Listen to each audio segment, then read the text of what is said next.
You're listening to Sarah Talk. It's political. If you want a country where you have to salute the flag, North Korea sounds like a lovely fucking place. I don't want to be in a place where honoring the flag is compulsory. Critical. Hang on, I'm gonna change some words here. All right, ready? Adults with religious confusion who truly believe in a higher power that created us and actually cares what we do with our penises and vaginas should be treated with care, compassion, and kindness, but must not be officially affirmed in their confusion, no matter how sincerely held. Fuck you. And positively LGBT positive. In many states, you can still be evicted from housing simply for being gay or transgender. Stand and fight with us. Oh, and occasionally completely absurd. I don't know if you've ever seen a lightning bug, but he flies around with a flame of light coming out of his behind. The lightning bug got a flame coming out of his butt. It's a beautiful night tonight. All the sodomites are out. And now, from Orlando, Florida, your host, Sarah Austin. This is going to be part 2 of our 2-part special featuring interviews and speaker sessions from Transgender Day of Remembrance at Valencia College East Campus in Orlando, Florida. Earlier in the day, if you missed it, episode 85 is the interviews that we conducted while we were out in the tabling area. This episode, 86, is going to be the speaker session. And in this session, you're going to hear from some really amazing people in our community. Jennifer Marvin is the organizer of the event and functions as the Emcee. You'll also hear from a few of the people we did talk to earlier in the day. Jennifer Kurzawa from the T Network, Brittany Stenson, who is an athlete with Orlando Anarchy. And you'll also hear from a few different voices that we didn't hear earlier in the day. The panel was very diverse for this event. So you had some trans feminine people, you had some trans masculine people, we had a non-binary person speak, we had the spouse of a transgender person speak and talk about their experiences on the kind of the other side of the coin. One of my favorite stories, of course, is Rebecca Starozik, who is the Orange County Sheriff's Office's first openly transgender deputy. And that made pretty big news down here locally. She is just an amazing speaker, and I know you're really going to enjoy all the speakers in this session. At the beginning of the event, I was asked to conduct an opening prayer, and that was kind of born out of a post on the Facebook group asking for suggestions for faith leaders to maybe come in and do a prayer, opening and closing prayer. And so I suggested, I kind of raised my hand and said, hey, how about a humanist invocation? And so that's the first thing you're going to hear before we get into the actual speakers. For my speech, I sort of borrowed from Juan Mendez, who gave the Humanist Invocation to the Arizona House of Representatives in 2013, and then I kind of tweaked it to be specifically about our community and how, in a godless world, we all have to come together to support each other and take care of each other. That if there's nobody out there looking out for you, there's no magic man in the sky who's going to take care of you, then it's up to us to come together and take care of each other. So without further ado, here is the speaker session from Orlando's Transgender Day of Remembrance at Valencia College East Campus on November 20th, 2017. Good evening, everybody. How's everybody doing tonight? Thank you guys for coming out. Really appreciate this. I'm a little nervous. This is my first TDOR event, so it's a new thing for me. My name is Sarah Austin. I'm a podcast host. We do a show every week where we talk about all the things you can't talk about at work, and LGBT issues being one of those. When we were talking about the event tonight, it was mentioned we were looking for someone to do an opening prayer or a opening closing prayer or an invocation, and I said maybe we could do a secular invocation. This is a topic that's actually in the news a lot lately that we talk about on the show, where folks are coming to their city councils and to their government offices and saying, hey, we'd like to say a thing at the beginning of your meeting too. And so that's what I'm going to do tonight. Just to tell you a little bit about humanism, if you're not familiar with what humanism is, It's the idea that we can be good because it's the right thing to do. We can do the right things. It's the idea that there's nobody looking out for us but us. And I've got your back and you've got my back, and that's how we're going to get through this thing. And this is my daughter who's coming to steal the show. So the idea that humanism is that we're all in this together. So I wrote kind of last minute a little an invocation for tonight to get us thinking about our community and about each other. Many prayers begin with a request to bow your heads. I would like to ask you not to bow your heads. Instead, I would ask that you take a moment and look around at all of the people here in this moment, sharing together this extraordinary experience of being together in community, to honor those who are no longer with us, and of dedicating ourselves to working toward making this a better place for everyone. While we celebrate our diversities of gender identity and expression with our allies, as we celebrate our diversities of sexual orientation, of race, class, faith, and all the things that make us unique, but which are all too often used to separate us, we are one. My secular humanist tradition stresses, by the very fact of being human, that we have much more in common than we have differences. We share the same spectrum of potential for care, for compassion, for fear, for joy, and for love. Carl Sagan once wrote, "For small creatures such as we, the vastness is bearable only through love." Let us cherish and celebrate our shared humanness, our shared capacity for reason and compassion, our shared love for each other. For it is through this common experience of simply being human that will one day unite us all. In gratitude and in love, in reason and compassion, let us reflect today on the beautiful lives that we've lost.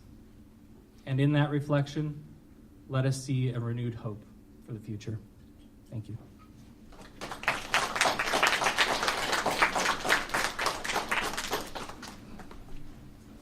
To say thank you to everyone for coming here this evening. My name is Jen Danilowski, and I am one of the advisors for our Gay Straight Alliance here on East Valencia campus. So, of course, I want to introduce the members of our Gay Straight Alliance. So if you guys will stand up for us, and if I could give these guys a round of applause, I think these guys are really important.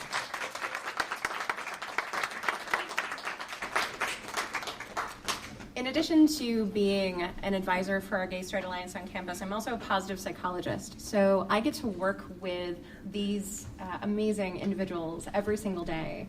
And I know oftentimes our millennials get such a bad rap because of a lot of different reasons. But for me, I learn as much from them as I hope that I'm actually giving them and I'm teaching them. So I love the idea of starting off with humanism and gratitude, because I think that's one of the things that we sometimes forget in our crazy and frenetic and hectic world, is to actually stop and to make those connections.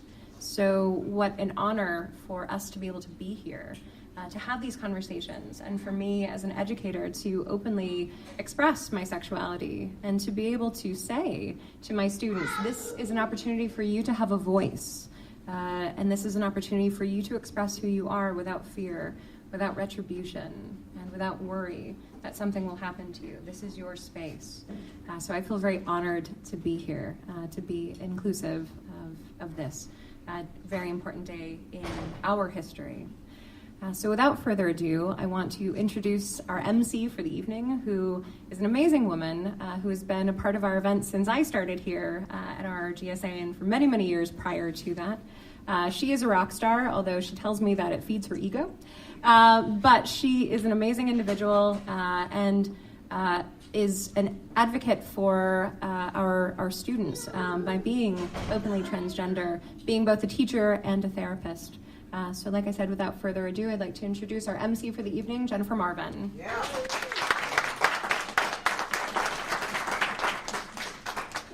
Good evening, everybody. Is this on? Okay, good. So I'd like to thank everyone for coming tonight and all the groups that were out here. So in the meantime, we're going to move forward without the microphone. I think everybody can hear me, yes? Again, I want to thank all the groups that came out tonight. We have several groups and several people like Pat Padilla, who this is like her 5th year in a row being here. And Susie back there, where'd Susie go? She's been here for like 5 years in a row. And I think the Orlando Anarchy, the women's football team, has it been 4 years, 5 years? And Sherry's been here 4 out of the 5 years. If I missed anybody, raise your hand. But I do want to thank all of you all because we couldn't do this without you. And so I had help this year because I had a lot of stuff going on in my life, a lot of positive stuff. And so I'm going to introduce the person who has helped me. And she's going to talk to you a little bit about the group that she has, and then she's going to introduce our first speaker, and that would be Jennifer Kurzawa. Yes, 3 Jennifers, I know. We're taking over the world. Right. Hi, can you hear me? Yes. Hi. My name is Jennifer Kurzawa. I'm one of the 3 Jennifers here tonight. And I've been coming to this event. This is my 4th year maybe at this event, and I was really happy to be able to help Jennifer. She works really hard putting this event on every year. So I hope you guys really know and appreciate everything she does to bring us out here tonight. And so just really quickly, I just want to let those of you who don't know, I know there's a couple people in the room sporting this shirt now for the first year. We have a shirt, who the T Network is. We've been around for about 3.5 years now. I started the group about 3.5 years ago here in Central Florida to really support and represent the transgender community and the ally community, and bring resources and to bring the group together both in a social and a support fashion. And so if you're not familiar with us, look us up online. We get together last Wednesday of every month. We have a great time, as a lot of people in here can share with you. And this is my family, and I'm very passionate about this group. So if you have questions, find me, look me up, Jennifer Kurzawa. I'd be happy to answer those. So that's all I'm going to say. And now my daughter, my mini-me, who I'm sure a lot of you have also met, she's here every year with me, Raylan, as she's going to introduce our next speaker. Speak up.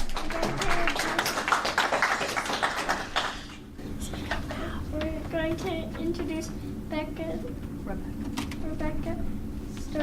Storoza. Jennifer, come around in front Orange of the podium. County Transgender Sheriff Deputy.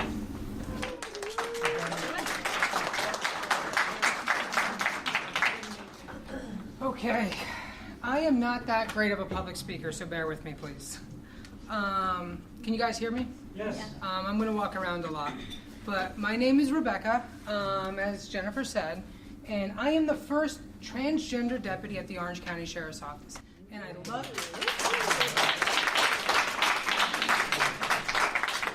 love saying that out loud. I mean, I'm sure many of you here know I couldn't say that out loud to myself.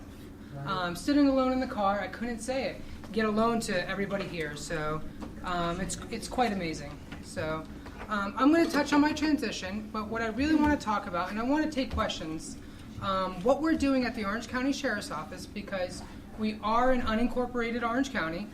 If we were to have an issue here, the Orange County Sheriff's Office would respond. So what I want to talk about is what we're doing to better understand and better protect trans and LGBT rights as a whole. So, in an all too common storyline, I learned at a young age it was not okay to be different or to break outside of gender norms.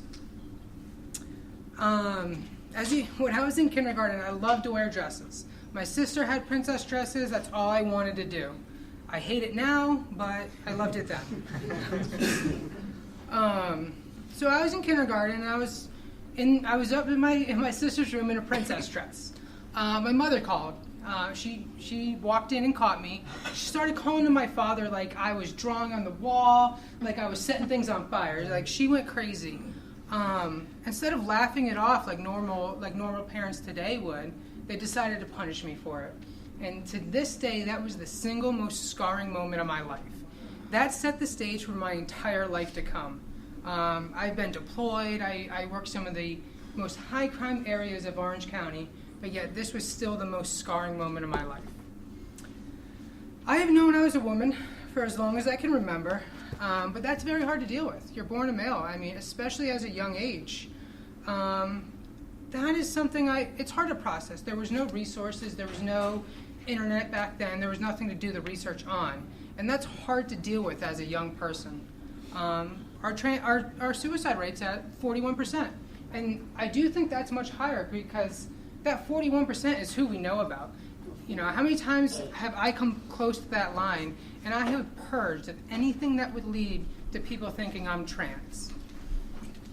Now, that 41% is not because we have a high rate of mental illness within our community, as some people would have you believe, but it's because from the moment we realize who we are told we don't belong, that we are not normal, and that is not okay to be who you are.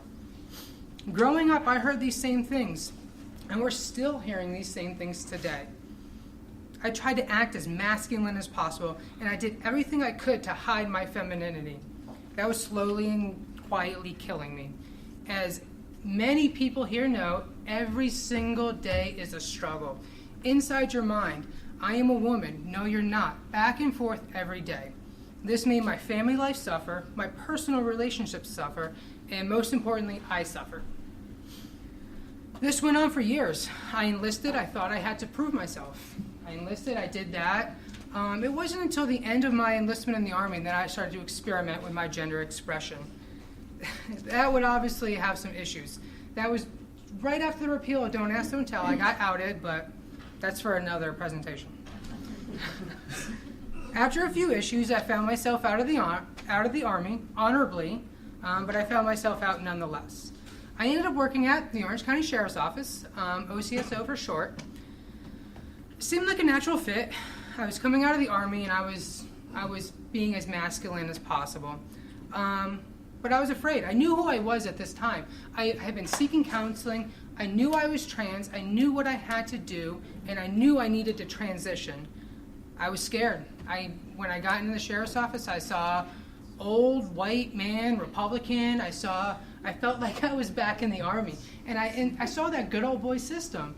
So I didn't want to be different. I wanted to keep that job, slammed that closet door shut, and got on my way. I don't know how I got through that first year. It was really hard. I started slowly and self-destructing again. I started lashing out. I started lashing out at supervisors, at fellow deputies, and worst of all, I started lashing out at citizens. I was on a fast track to get myself fired. I was on the fast track to find myself in the news for wrong reasons.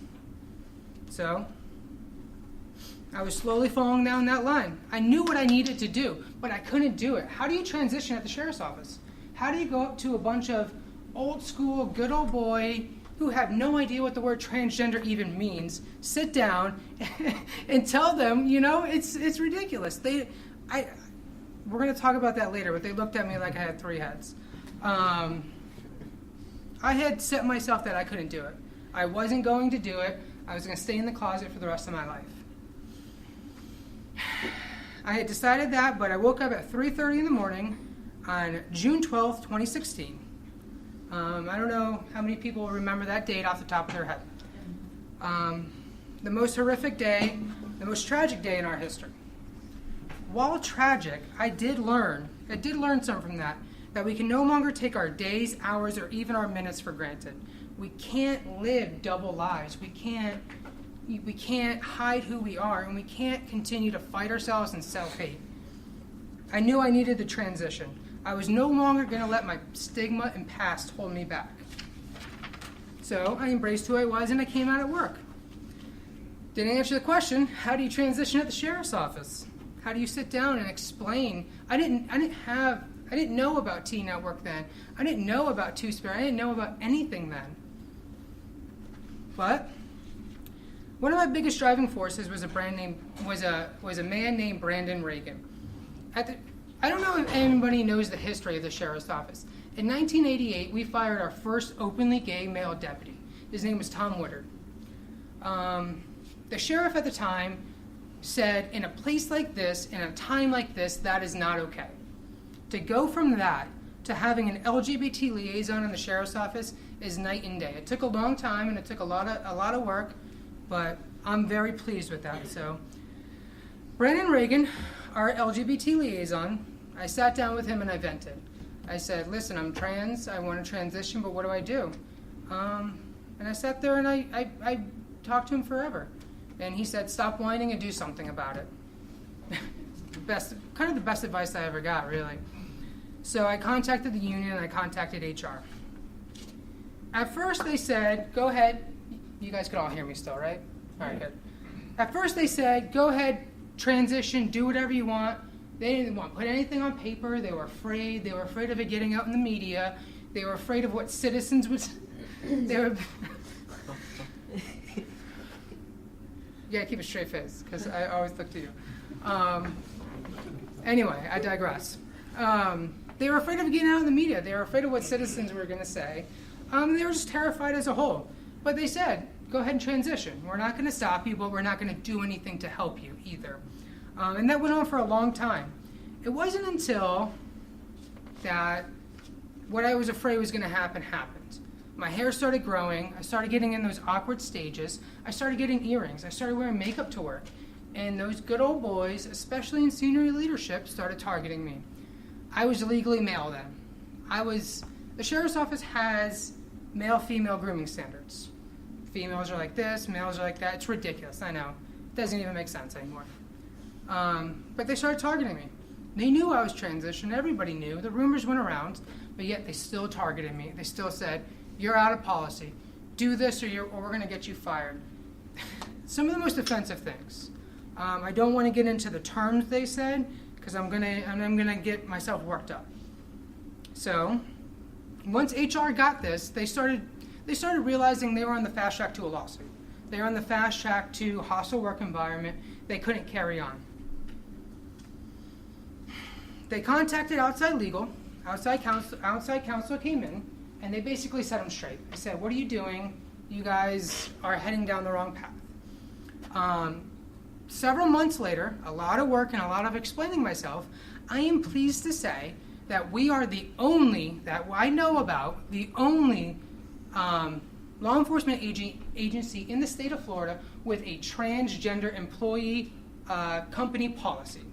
No other police agency in the entire state has this, which is great. They have interacting with trans public, but we didn't have anything specifically to employees, which was great.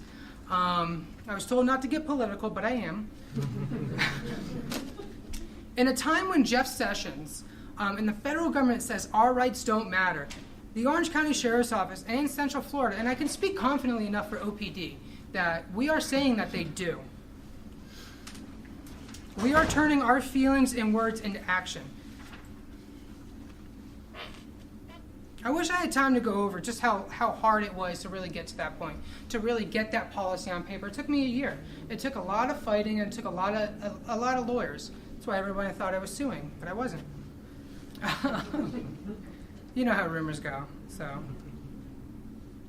Just a long time. Basically, it was a hard road. It was the looks, the alienation, the SWAT guys coming into the room and giving you the stare. I hate that stare, and I'm jaws dropping down, ugh. And now we have the Trump administration basically trying to dismantle our right to even exist. And I am going to go on a rant here. I am a veteran. I served in the Army for 6 years. And I can tell you right now, I'll still outperform 75% of these troops going to basic training these days. In a time when he's pushing us ever closer to war, we're going to be missing out on some great leaders and some great troops because they happen to be transgender. And his unit cohesion, do you guys remember that? Unit cohesion, it's ridiculous. Because when I was in the Army, I was outed as Tatiana. I was living a double life. What happens when you live a double life, you always get caught. And there's always somebody who you don't want to catch you, but whatever. Anyway, I don't know what they were there for anyway. But they took pictures and printed it out. But guess what happened? Nothing happened. No one cared. 95% of the troops, we still completed the mission. We still had Motor Pool Monday. Everything, the world kept on turning. But I digress. Now today, the Sheriff's Office is formally training 2,600 employees about transgender and gender nonconforming employees in the workplace. We are teaching them what to expect. What are the bathroom situations? What are we going to do with grooming standards? We have on paper something that is protecting us, that is giving us a way to defend ourselves. We don't have Title VII anymore under the Civil Rights Act of 1964.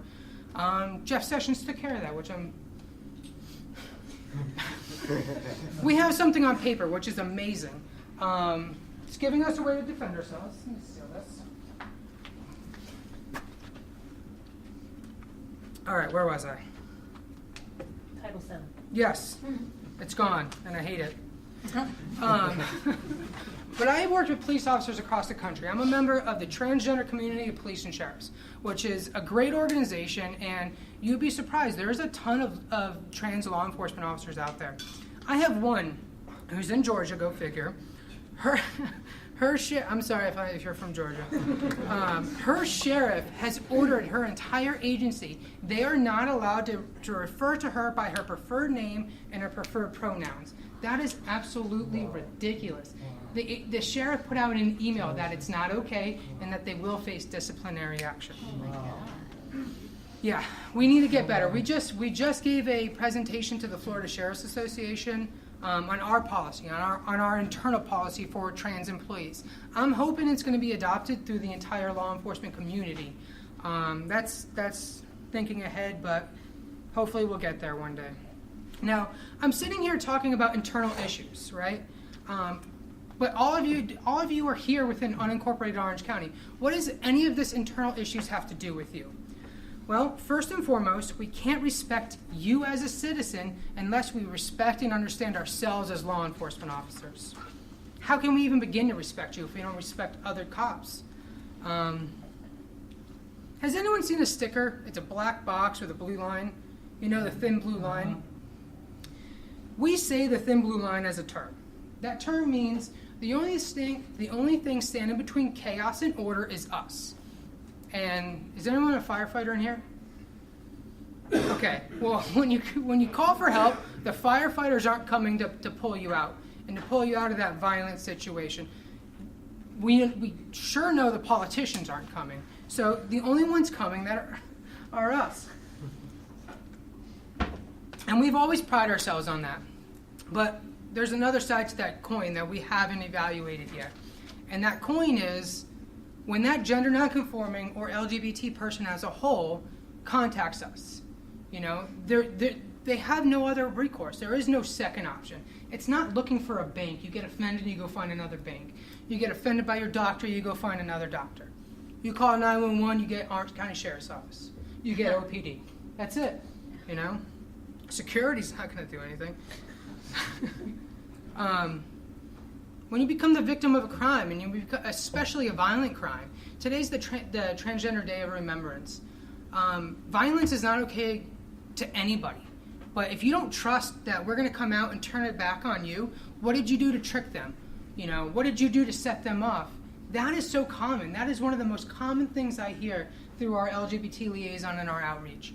Everyone's afraid that we're going to turn it back on them, that we're going to disrespect your pronouns, that we're going to disrespect you as a person. Again, I am pleased to say we are rolling out interacting with trans public policy. And we are going to be formally training. It's not going to be, here's the policy, I don't want to get sued, read this and act right. We are formally training them. We are sitting down in a class and we are talking, and most importantly, we are answering their questions. Now, it's not going to happen overnight, and I know we have a lot of bad deputies out there. I know we have those good old boys, the ones that's targeted me, and I know they're saying the wrong things to the public. A lot of people are so scared. If you have M on your driver's license, but you are a female, don't be afraid to correct that deputy. If that deputy starts calling you sir, then you correct them. You correct them with your correct pronouns. Everything we do is on body cam now. Pretty much every interaction. If you have an issue, I want you to correct them and then make a formal complaint if they still continue to disrespect your wishes and your pronouns. Don't fight, don't argue, listen to all their orders, do what they say, but make a formal complaint because we will see that. I will see that. I will see that camera. Our LGBT liaison, Brandon Reagan, will see that camera, and we will correct that action. That is not okay with me. That is not okay with Sheriff Demings. Hopefully we have Sheriff Mina That's an endorsement, but it's not okay with him either. I'll speak confidently enough to say, I mean, he's the chief of police at OPD now. It's the same thing goes for them. If you live within the city limits of OPD, make a formal complaint, correct them. Their interactions are recorded as well. But I want to be honest with you here. 95% of the deputies at the Orange County Sheriff's Office are my family. They are the ones who got me through. My father still to this day has never called me Rebecca, has never called me she in 2 years. I wouldn't be where I am without the Orange County Sheriff's Office. We are making huge strides from women in leadership to having LGBT employees. It's going to improve greatly. We have a long way to go. But yeah, we're making good policies. I didn't have a way to end it. I just kind of winged it.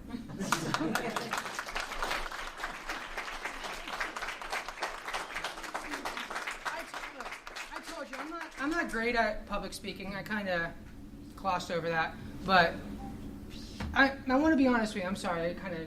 I'm gonna jump back in here. We're going to do all the questions at the end. Yeah.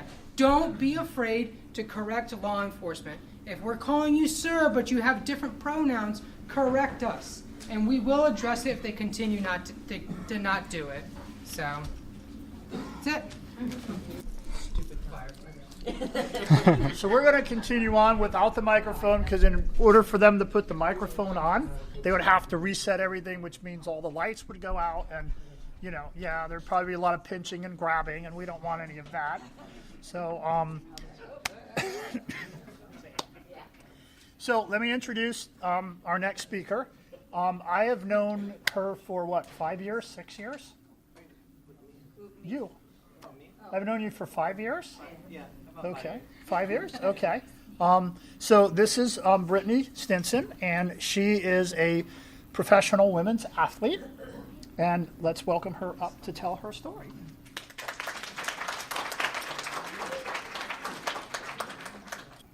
So forgive me, I didn't prepare anything. I didn't know I was going to be speaking tonight, so it's a little anarchy.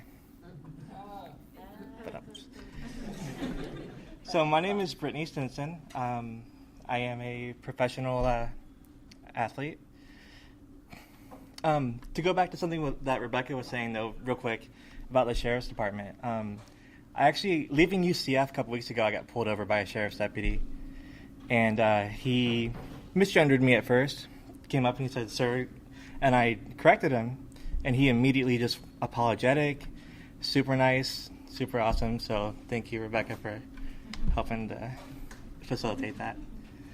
Let's see, where should I start? Well, I guess like a lot of us, when I was growing up, I tried to be hyper masculine. Played all kinds of sports, basically every sport my dad felt I should play. Joined the military right out of high school. Joined the Army. Tried to do the most masculine thing I could to try and, I don't know if being trans was going to go away. I don't know if I was thinking that maybe if I got deployed and I was a super soldier, that the trans stuff would go away, but it didn't. So then, fast forward to get out of the military, come back home, I go get my first degree in college. I'm still a little unsure about transitioning at that point. After I graduate, I start working at a local mental health place, Lakeside Behavioral Health Care, Aspire. And there's when I was working there, almost just kind of the same story as Rebecca. I was working there, everything was great, and then I hit this point where I started interacting with clients. I started being overly aggressive with the clients, which is easy to do with Lakeside. A lot of people come in there a little bit upset. So that's when I knew that I needed to change something. That's when I knew I needed to start figuring things out. So I transitioned while I worked at Lakeside. I worked at 2 mental health jobs. So I transitioned at both places. It was pretty cool. They didn't have any policy for transitioning. They didn't have they had nothing really. I went up to HR and they're like, okay, just do you. And the other place I worked at, not Lakeside, but the private place I worked at, they wanted me to sit down with all of my clients, so not just my clients, but clients in the whole facility, and come out to everybody. So basically, it was me with like 40 clients, therapists, doctors, higher ups in the company, all in a big circle, and I came out and told them that I'm going to be Brittany from now on. I'm transitioning, but it wasn't too bad. Everybody was very open. Everybody's very welcoming. So I worked in mental health for a while, and then I got into a really bad motorcycle accident. And it was really, really bad. And so at that point, I was like, well, I want to do something that I like doing. And that's when I went back into sports. I'd been playing for the Anarchy before my motorcycle accident, but after that accident was when I was like, life is kind of, it can be fleeting. So like I wanted to do what I loved. So that's when I started playing for the Anarchy. I played for a USA Women's National Baseball team. Went over to Australia, played professional baseball over there. Hoping to go back in January, maybe, if they sign me again. I'm sorry, I'm not sure what else to say. So basically that's where I'm at now. I'm playing professional sports, and everybody is being, mostly everything has been cool with playing. And even going down to Australia, I was worried about, I guess, my status as being trans and playing sports over there. And nobody said anything, really. It's just, they made fun of my accent. They use different terminology. They called it out a kill in baseball, which is kind of hardcore, but it was cool. So everything was really cool. It wasn't hard. It was just like they accepted me right in. And same thing with the Anarchy. The Anarchy has become my adopted family, kind of. My biological family isn't very supportive. Most of them, most like a half and half. But I've gained a second family in sports, so I'm moving. So basically, that's it.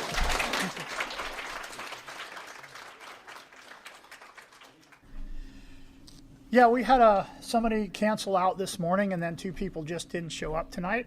So Brittany was gracious enough to step up and speak, and we've had a couple of people step up to fill the panel tonight. So this next person I have known for about 7 years, and she is very special. She has been an advocate for the transgender community, and she's worked so hard and been such an advocate that she even married a transgender person. And she's just really a wonderful human being, and she's agreed to come and step up and speak tonight and tell us a little bit about her story and the things that she's had to go through. So, Nikki Dibbler, please.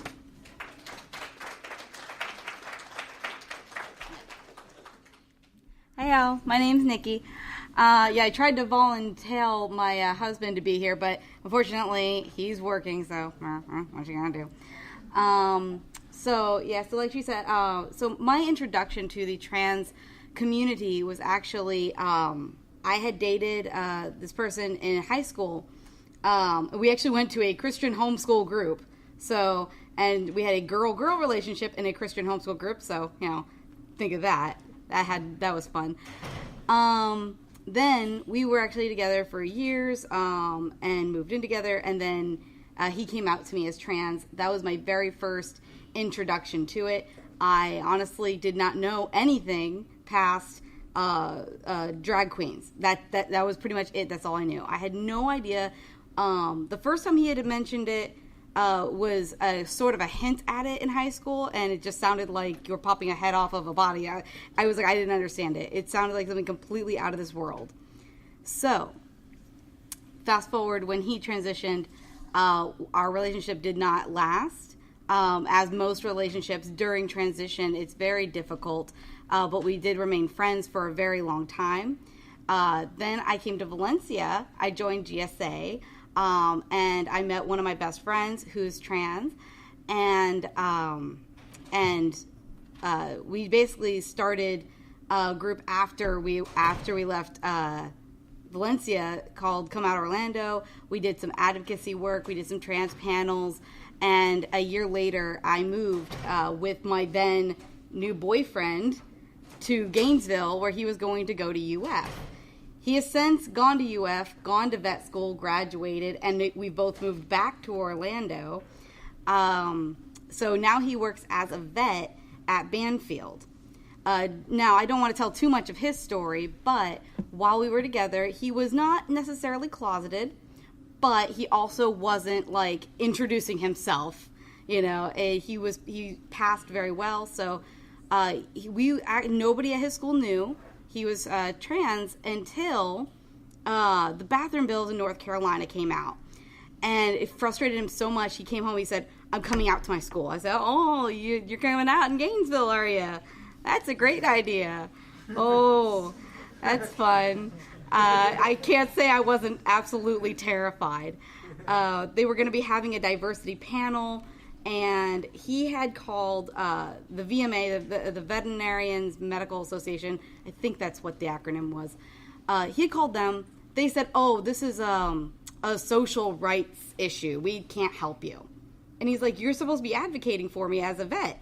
I'm a student, and I'm going to be a veterinarian. They said, we can't help you. So he made a few phone calls. That's funny. That was actually him.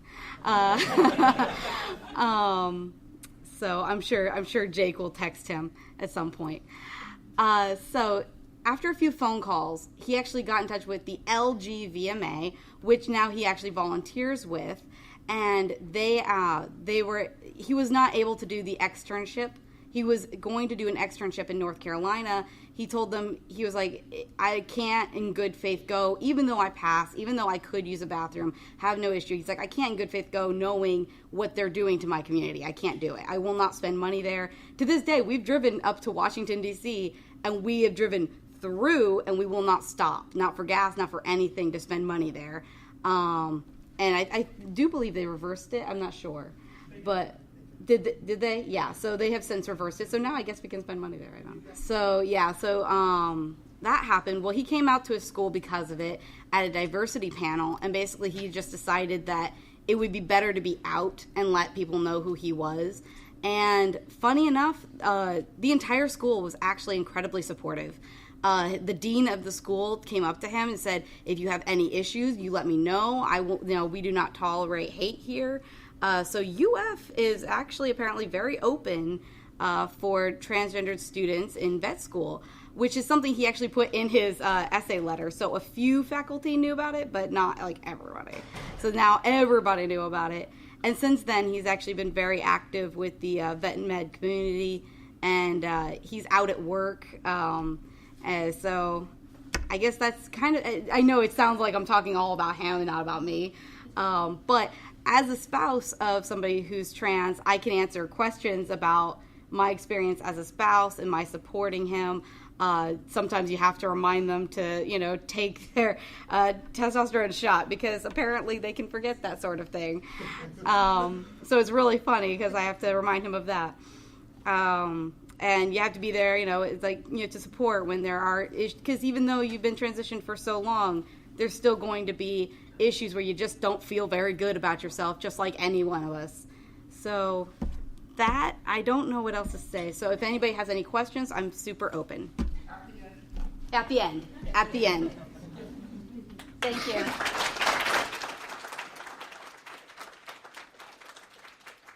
Okay, thank you. Our next speaker I've known for 3 years? Yeah, I've known Christopher for about 3 years, and so this is Christopher Rothschild. And then when we're all done speaking, we'll have a question and answer session. Good evening.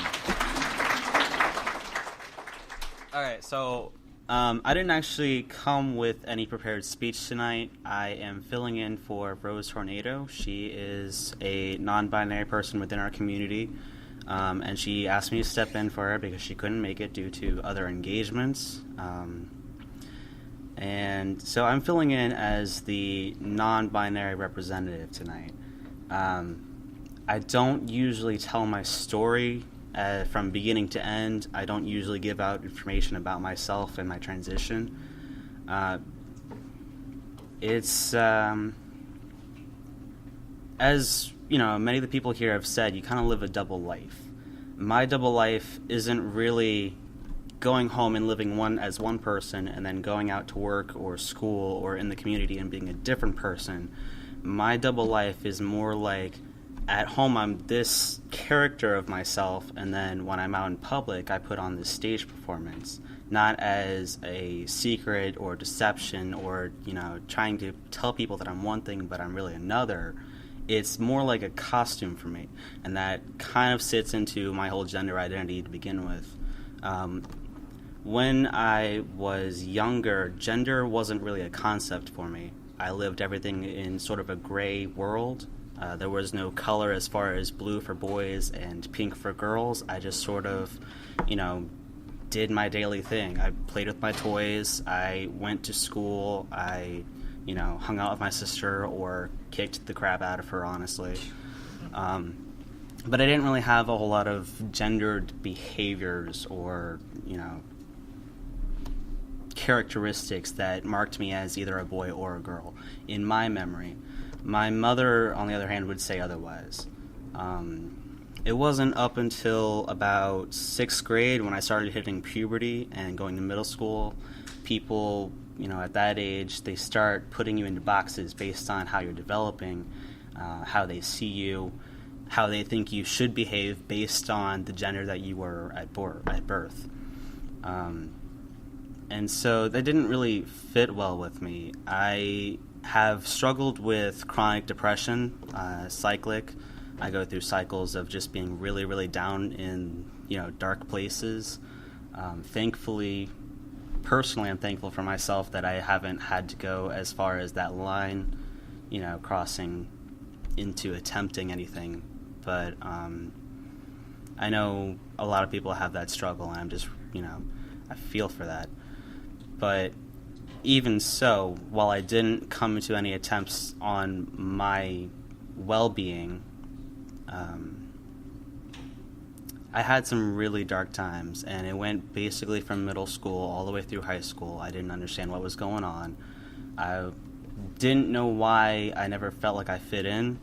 I always felt like I was sort of behind everybody else. I was developing slowly. I was a late bloomer. Not physically, but mentally. I didn't really understand why girls behaved one way and boys behaved another. And then in my junior year of high school, I took a psychology class. And it was one of the first classes that I'd ever taken that really changed my perception of the world. My teacher at the time didn't just gloss over the chapter of transgender people. She actually went into it in depth. A lot of the teachers that I've had after her, and also teachers that I've heard that others have had, usually gloss over the section of gender identity. She was not afraid to take that step. She delved right in. She made sure that we understood who we were dealing with as far as the subject. She made sure we understood how to respect them and their personal identities. And then, coincidentally, that same year, my sister made a friend. Now, this person also became one of my friends through this class. She is the same age I am, but my sister has a knack for meeting people and just connecting with them on the spot.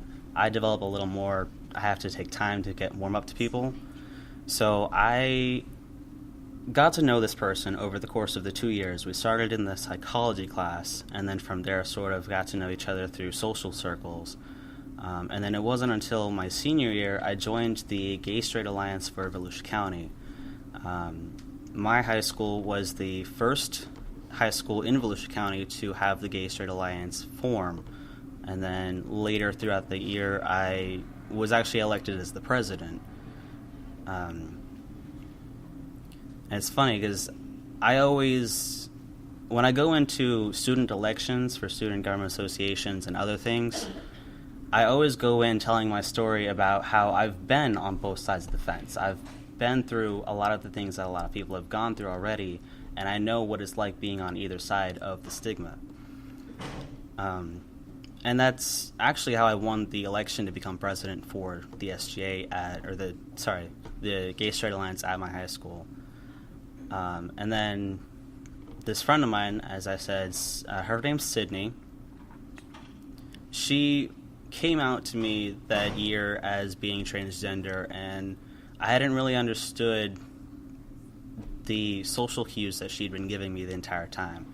You know, she was quiet, she's very demure, sweet, couldn't find a sweeter friend, honestly, and I didn't understand, you know, how she was feeling or anything like that, because in psychology class, the stories and connections that my teacher was trying to tell us about were so remote from, you know, my own personal life. It had nothing to do with me, so it didn't connect.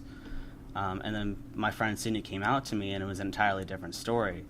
As the president of the Gay Straight Alliance, not only, of course, I wanted to uphold the values of the GSA, but as her friend, I wanted to learn more about it and understand, you know, how I can make her more comfortable as a fellow classmate and as her friend. As I was learning more about the transgender community through my classes and through my friend Sydney, and, you know, I'm a 90s kid, so the internet was sort of like growing into its adolescent years at that point.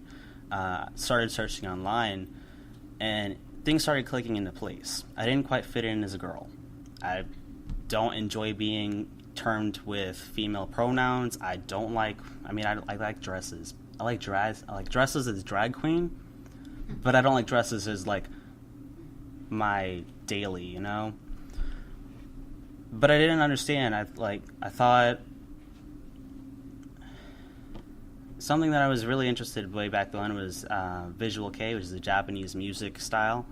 They're all drag queens. They're basically just drag queens in a rock group. They're very beautiful men. They wear makeup and dresses, and they're just gorgeous.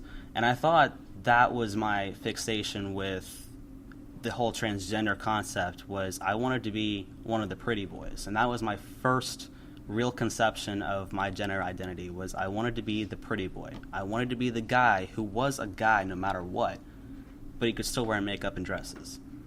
And then 2008, when I graduated high school, my mom kicked me out of the house. Nothing to do with my gender identity. But she kicked me out of the house for a conflict that we had. I lived out 2 years with a friend of mine, and then I was introduced to drag shows, officially.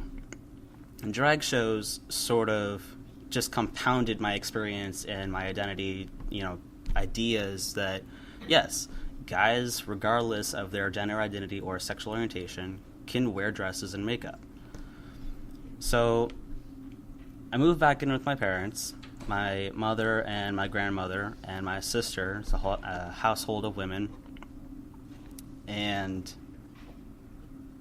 things didn't really go well. It was sort of a closet, you know, don't ask, don't tell sort of thing. They didn't want to hear my story.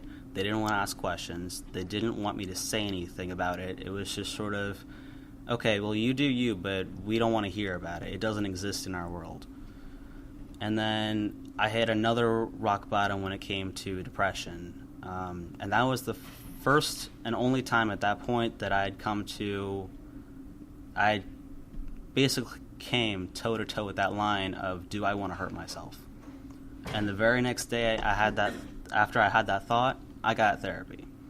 I got counseling. I took it upon myself because I knew that was a scary place, that I did not want to go over that line. I didn't want to be one of those people that ends up being the statistics, that ends up being forgotten in the numbers.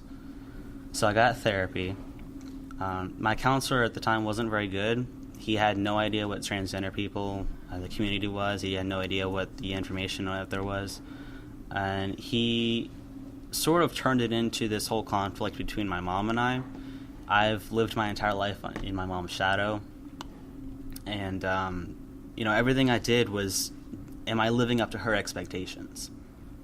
And so this very real elephant in the room with my mother became the subject of my counseling sessions. So not only had I towed that line of, you know, do I really want to be here? And not only had I sought out the counseling that I thought that I needed to finally address my gender issues, as going from female to male, but then it turned around that nobody wanted to listen to me again after all. They wanted to talk about my relationship with my mother. And it went pretty well for a while. My mom, you know, our conversations got a little lighter. Still didn't talk about gender. And then 2011, I finally took it upon myself again. I said, you know, I can't keep doing this to myself. So I signed up for school in Kentucky, and I went up there for 2 years. Again, joined the Student Government Association up there, got elected to president, basically the same story. I've been on both sides of the fence, and then did a lot of great things, and I learned about my own potential. You know, if you live in the shadow of society and what they expect of you, you don't always learn about who you are and what you can do. You can be your own person, and you can be something great. And I learned through that, coming out of the shadow of my parents and my household, you know, situation, I learned that I could be a light for other people. I was the first person on campus to come out as transgender, and then 4 others after me came out following in the next year and 2.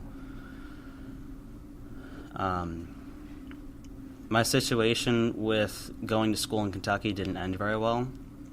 I was basically forced to leave the program at the end of my graduation.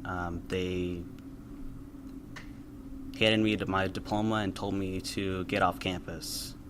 Without my graduation, without the ceremony, without the ring or the tassel or any of the memorabilia that you usually receive, they told me, "You're too much of a hassle, you're a problem. We need you to leave as soon as your graduation's over with." And so they put me on house arrest because I was living in the dorm at the time, and I was on house arrest for 2 weeks before I was allowed to leave. And then, again, another huge round of depression. But during my time at the school, when I had, you know, that feeling inside of me that I could be somebody else's light, I had my name legally changed in 2012. And so I had come back to Florida almost a different person. I was no longer going by my birth name. I had a legally male name. At the time, I was identifying completely as male. And then I started work in 2013, a little over a year after I came back to Florida, as a completely new persona. I had no connections at all whatsoever to my previous life as my dead name other than my family. And I worked at Walmart for about 3 years. Walmart was great, you know, for the first 6 months, and then you find out Walmart's really not so great as it seems. We love the prices, though. But before 2013, when I worked at Walmart, I had no idea there was a trans community in Florida. 2014, I met my very first, other than Sydney, my very first trans guy friend here in Florida. His name's Sebastian.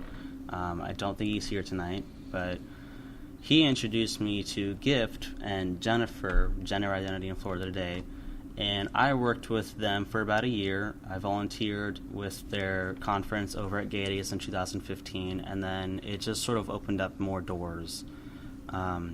All the great things that I thought I had accomplished in Kentucky while I was at school, I decided to further that while I was here in Florida, and it's just been progressing from there.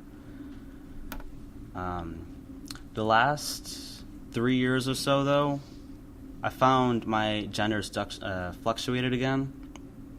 You know, I started out as female to male because I had no real concept of who I was. I just thought if I don't like being a female, then I must be a male. But when it comes to bending gender rules and all that stuff, it's really, it goes back into the gray of everything. You know, it's not all black and white. And while I present socially as male, inside I feel like there's a void of gender identity. Like there's just a dark space there. And this male costume that I'm wearing is just wrapping. And I think a lot of people really don't always understand that. So they think, you know, if you present and you express yourself as male, then you must be male. But it's not always the case. And it's the same way for, you know, trans feminine people. A lot of non-binary people don't usually fit in within the binary genders. They don't fit in with strictly male or strictly female. non-binary people can be partially male or partially female, but not all of the time. And there's such a wide spectrum of gender identity. The way that I like to think about the gender spectrum is if you've got male on one side and then you've got female on the other, and in this middle section you've got gray people, agender, androgynous people. The way that I feel my gender is top to bottom is how intense you feel your gender and how much of a lack you feel your gender. And I feel sometimes that, my gender identity, I'm very intensely male someday. And other days, I'm very not intensely or have a severe lack of gender identity and I'm more androgynous or gender void. And I don't think people really think about that when they think about gender. They think about male, female, and something in between. But as the transgender community is coming out more in public eye, as they're being more recognized, I think it's also very important that we recognize gender non-binary people, because they're coming out of the woodwork, but they've been here for a very long time. And some of them, like myself, haven't always known their entire lives that they're gender non-binary, or that they're transgender, or that they're different. It doesn't occur to them from the very beginning. People go through different journeys. Some start at the beginning line. Some people kind of take side roads halfway down. So I just want to, I want people to recognize that. You kind of have to look to the person next to you and say, hey, I recognize you for who you are, no matter who you are, no matter where you're going, no matter who you become. It's like, I recognize you and I accept you. So, thank you.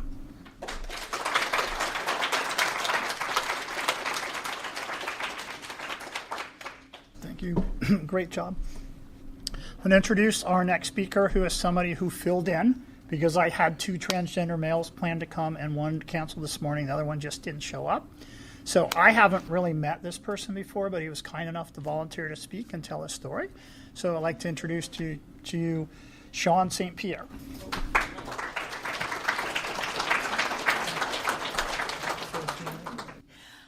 Hi, my name is Sean. I actually have done panels before, but it was for Seminole State College when I was doing some of their classes for their human sexuality classes. They decided that they wanted to have some transgender speakers, and I would actually help out and get a couple of the ladies to help out too, so that we would tell our story all about what transgender is, the things that you do and don't want to ask, you probably shouldn't ask, and then how to properly treat any transgender person if you meet them. Like asking what pronouns they prefer and all that kind of stuff. And I like to think that we at least helped a couple of people become more comfortable with the subject. If there was anyone in the class that was transgender, I hope that we helped them also be able to be more comfortable on campus.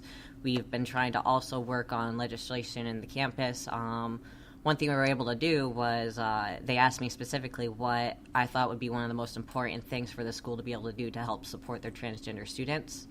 And that was me telling them, look, the easiest thing would be, because you can't change your computer systems or anything like that in order to change their name, is to allow them to come back and get a new version of their diploma with their preferred name on it.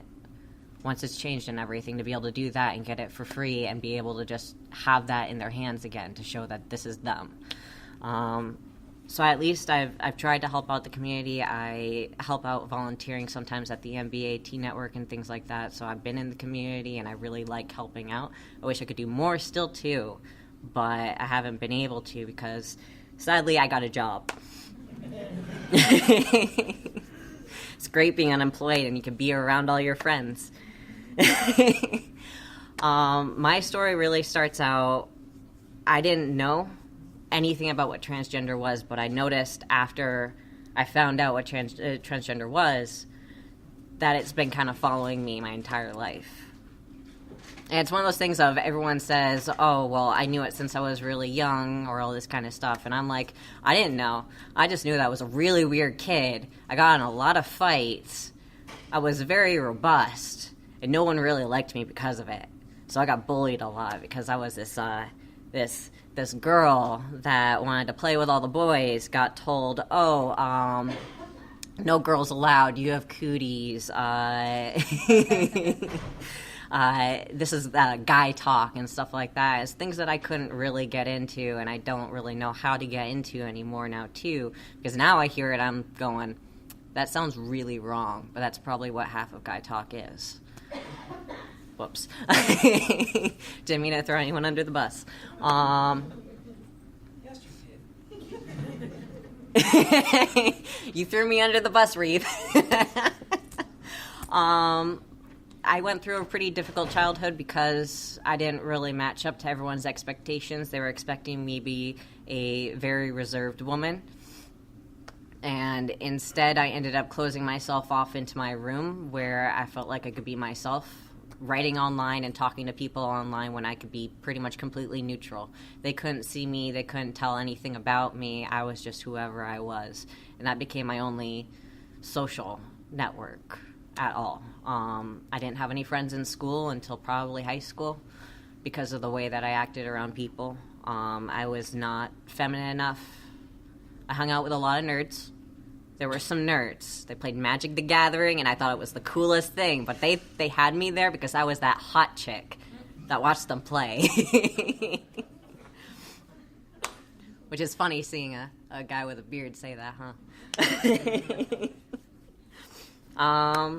Little to say, I did have a lot of problems, even going through high school, and I still didn't know why. I remember sitting in a pizza joint once with my mom, and I looked right up to the TV, and I went, that's really weird. What is this news story about? It was the first pregnant man.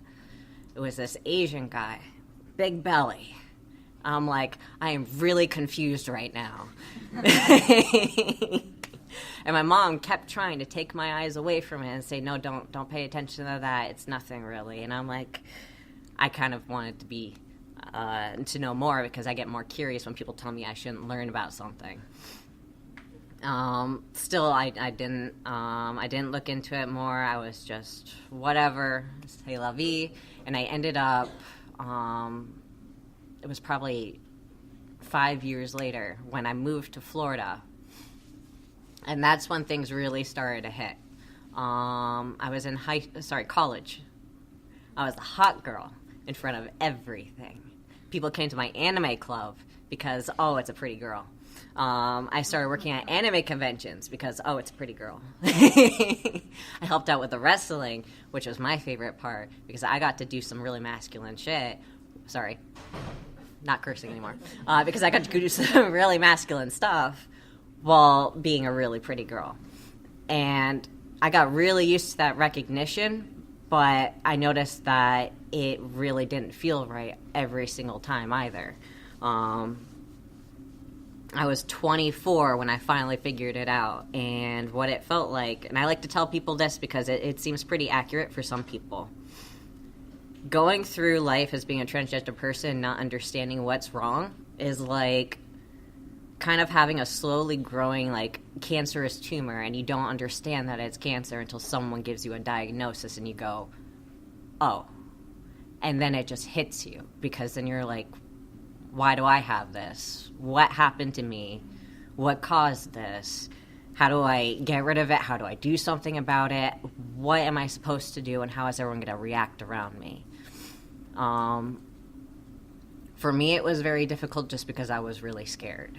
I was scared of changing the way of my entire life, and I was scared because I kept reading up on it online, and all I heard was horror stories everywhere. And this is why I really want to share my story, because my story actually turned out to be pretty nice in comparison to a lot of the people that I know who still live in fear, who have gone through a lot of really messed up stuff. For me, I decided 2 years ago on coming out day in October to come out to my mother and my sister. I'd already come out to my brother because he cross-dresses, so I don't care. I helped him buy his dresses. I think he owes me this. My mother, when I told her, had about 5 words left in her vocabulary, and none of them were really words. They were expressions of oh and wow, and I'm not sure after that. I kind of tuned it out after a bit because it was very repetitive. She couldn't talk anymore, at least, so I just canceled the call and said, you know what, whatever. I'll talk to you later.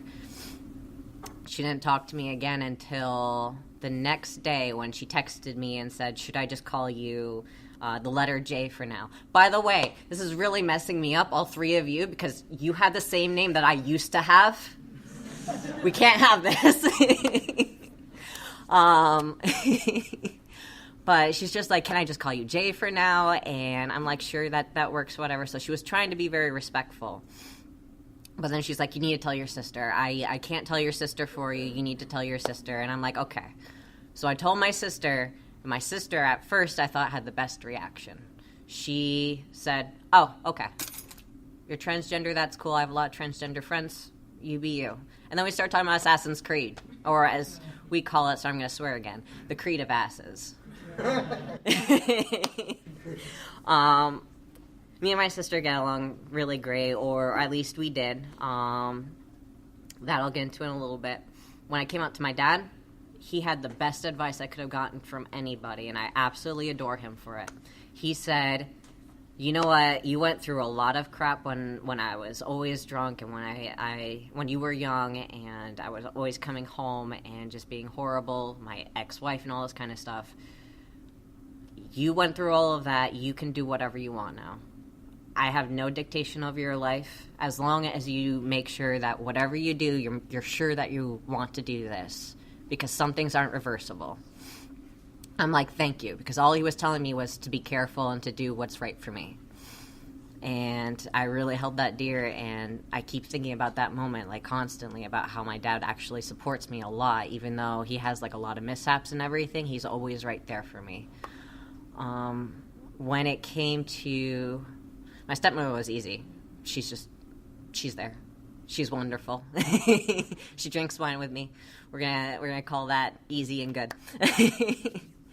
But afterwards, it wasn't just coming out about being transgender. It was coming about doing hormone therapy, and that's where things got very rocky. Because my dad already understood it when I said transgender. My mom and my sister didn't. They thought I was still going to be the pretty little girl, and they're just going to call me he. And now look at me. Oh, thanks.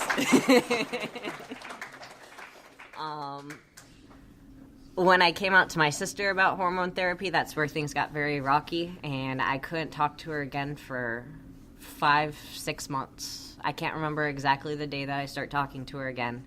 I just remember that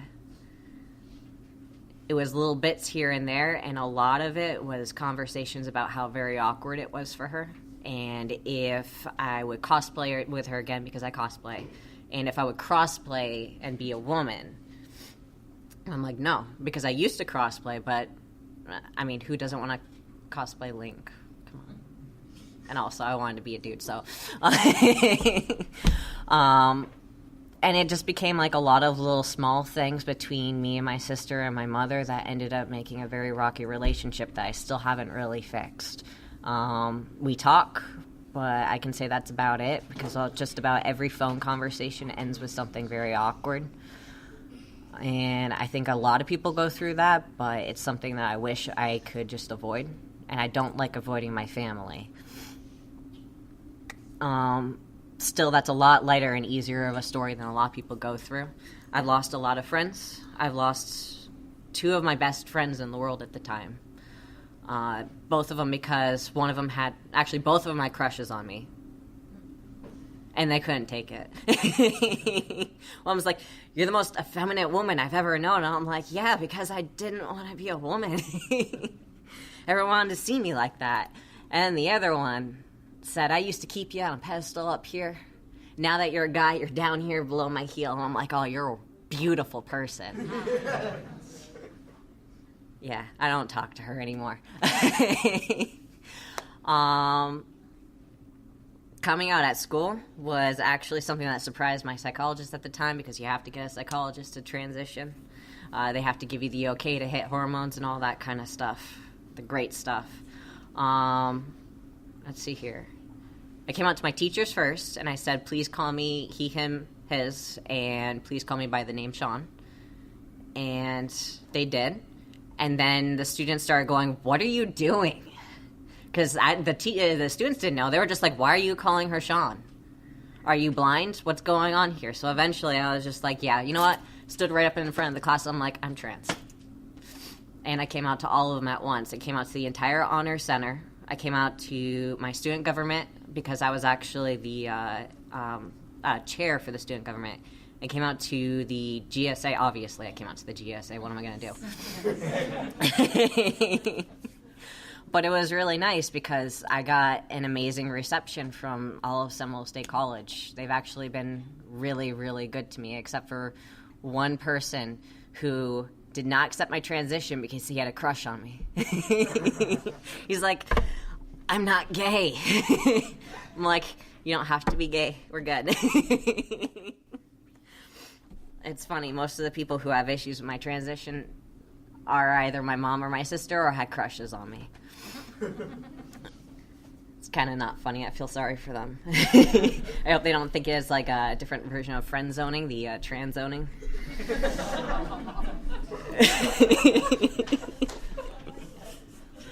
I wasn't expecting it to be that funny. Hormones was great. I turned into a mini Hulk.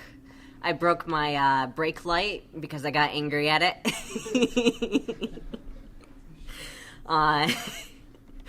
My first 2 weeks on hormones was Black Friday, and I decided, I have to hit the store. I'm going to go driving. It was also the time when I also had my period, too, so, I couldn't hear my music. I was screaming at the traffic. Sorry. That was a great experience when people say, hormones don't make you angrier, they just make you more aggravated. Or they make you weep. I'm looking at the two of you. I gotta say that I wouldn't be able to have gone through anything that I've done if I actually hadn't have gone to the trans network. That was when they probably had the most trans guys there. And now it's pretty much only me and a couple of people who just kind of drop by every now and again, which kind of makes me sad. I didn't have a lot of resources. When it came to resources, I found a lot of things for trans women. But when it came to trans men, it was very scarce.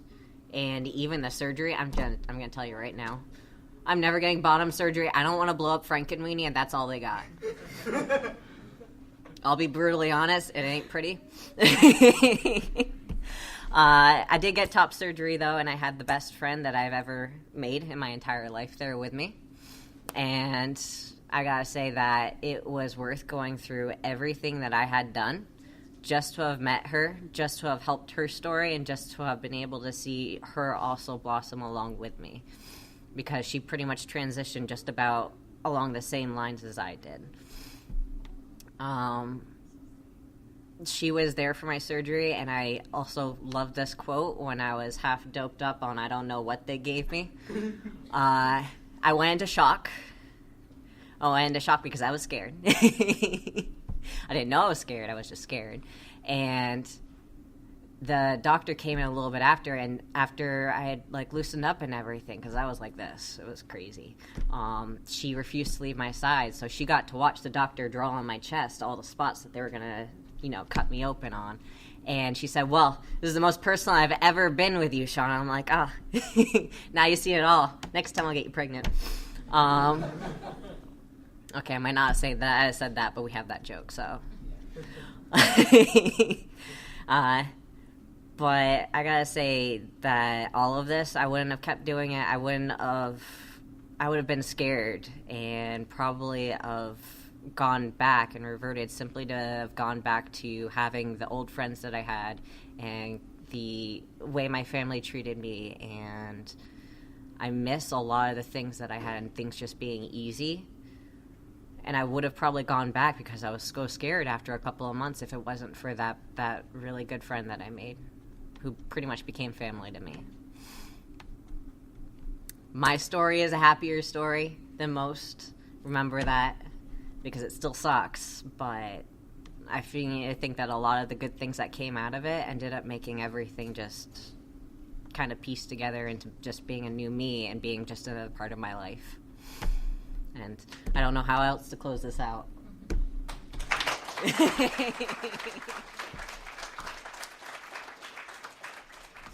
Thank you for sharing. So I had talked to Jennifer and I said, I have never chosen myself as a speaker on the panel in all the years I've done this. I've always had a panel of other people and I haven't come up and really talked about me. And she said she thought it was a good idea that I decided to do that this year. But I was about 11, I had some really strange thoughts, and they were bad thoughts. They were evil thoughts. You're not supposed to have those thoughts. And a little bit later on, when I was 11, I got drunk for the very first time. And it was the best feeling I ever had in my entire life, because when I was drunk, I didn't have to deal with anything that was going on inside of me. I didn't have to feel anything. I didn't have to think about anything. And for 2 whole years, I counted the days, because I was 11 and I knew when I was 13 I was going to have a bar mitzvah. And so I counted the days for those 2 whole years, because I knew at my bar mitzvah I was going to be allowed to drink, and then I was going to be able to get drunk again. And I still had the thoughts and feelings, and I was having some behavior issues, and I wasn't doing well in school, and why is such a smart kid like you not doing well in school? And of course I wasn't going to tell anybody what was going on, because it was bad. And so I prayed a lot, and I prayed to the God I believed in a lot, and nothing changed. And so I started developing this feeling that I was a bad person, that there was something seriously wrong with me. When I was 14, I was able to walk into any store that I wanted to and get alcohol. Yes, I could. I was short, but I was very stout, and I looked older, and I was able to go in and start drinking. And the more I had these thoughts of these things that I'm not supposed to do, the more I drank. And I got drunk whenever I could get the opportunity to get drunk, because I had so much self-hatred. And my life went on like that till I was 20 years old.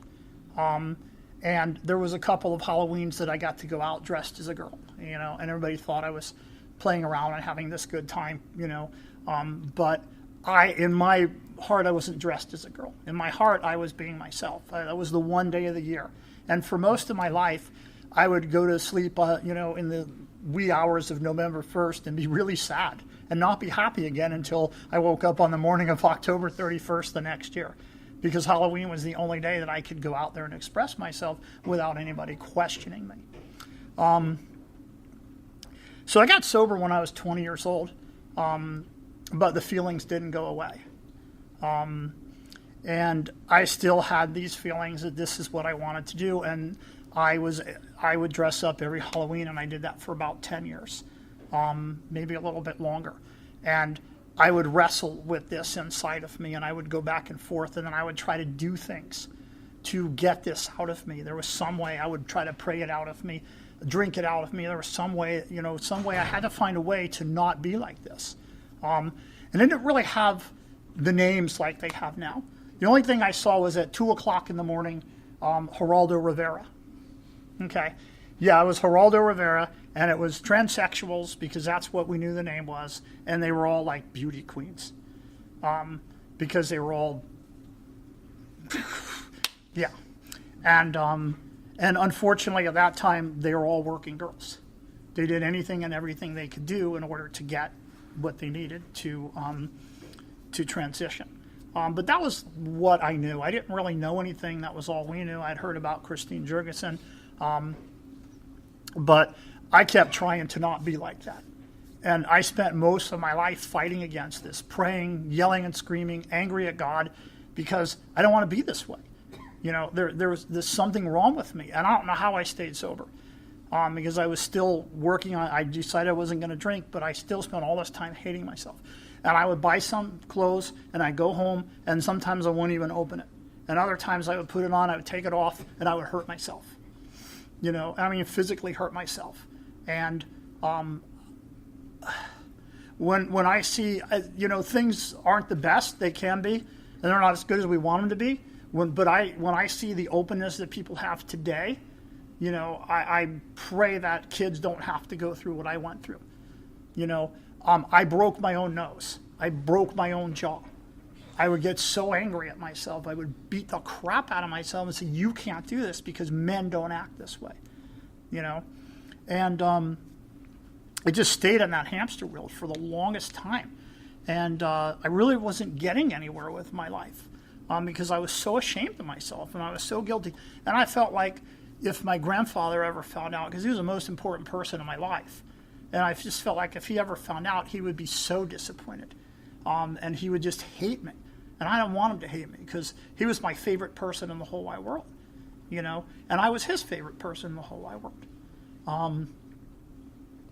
And so I just kind of went on like this, and I went on and I went on and I went on. And after he died, I told my AA sponsor, a Navy man, a biker, I told him my secret, and he fired me as his sponsee. And he ripped me to shreds verbally, and told me what a disappointment I was and how my grandfather would be ashamed and embarrassed of me. And so, and I didn't drink, but I went back into that thing. And for about 5 years, I just kind of stayed to myself. I didn't do anything. I didn't buy any clothes. I didn't put on any makeup. I didn't go to Halloween. I had a nephew by then who didn't have a dad. So I stepped up, and a lot of people in this room have met my nephew. And I stepped up to be the dad that that little boy didn't have. When he was about 10, I thought, let me try, you know, and I dressed up for Halloween for the first time in a long time, and it didn't go over well with him at all. He didn't like it. And so I had gotten hormones, and I went home and I flushed him down the toilet, and I said, well, I can't do this because I have to be there for him. And I still was kind of in hiding. I still wasn't telling anybody. I maybe told 2 people. I told one of my friends who was a biker that I thought that if I told him that maybe he'd beat the hell out of me and then everything would change. And I told him and he was like, so what am I supposed to do, beat the hell out of you? And I said, well, I thought maybe, and then that would, and he goes, that's not going to fix you. He said, I can tell you right now, it's not going to fix you. You know, and so I just went on. I became a professional wrestler. I did that for 4 years because that was going to cure me. Yeah. That was going to make me not have these thoughts anymore. That was going to make, yeah. I was a bad guy, by the way. And I thought this was going to end everything. And, you know, I did that for about 4 years, and it's still nothing changed. And nothing changed, and nothing changed, and nothing changed. And I still had the thoughts, and I still had the anger, and I still was unsettled, and I still just kind of trudged through life. The thing that changed me is that I was, I'm a therapist, and now I'm a teacher, and I'm the only openly transgender teacher in Volusia County, and I work for a charter school. I also work with kids, but in the beginning, one of the reasons why I never really wanted to come out or say anything to anybody is because I work with kids. And my biggest fear was that that would be taken away from me. And when I did come out, that was taken away from me. I was not allowed to work with kids. They wouldn't let me work with kids, little kids anymore. And they told me I had to work with teenagers or older. Teenagers are pretty mean. You know, they don't do well with that sort of stuff. The little kids do much better with that.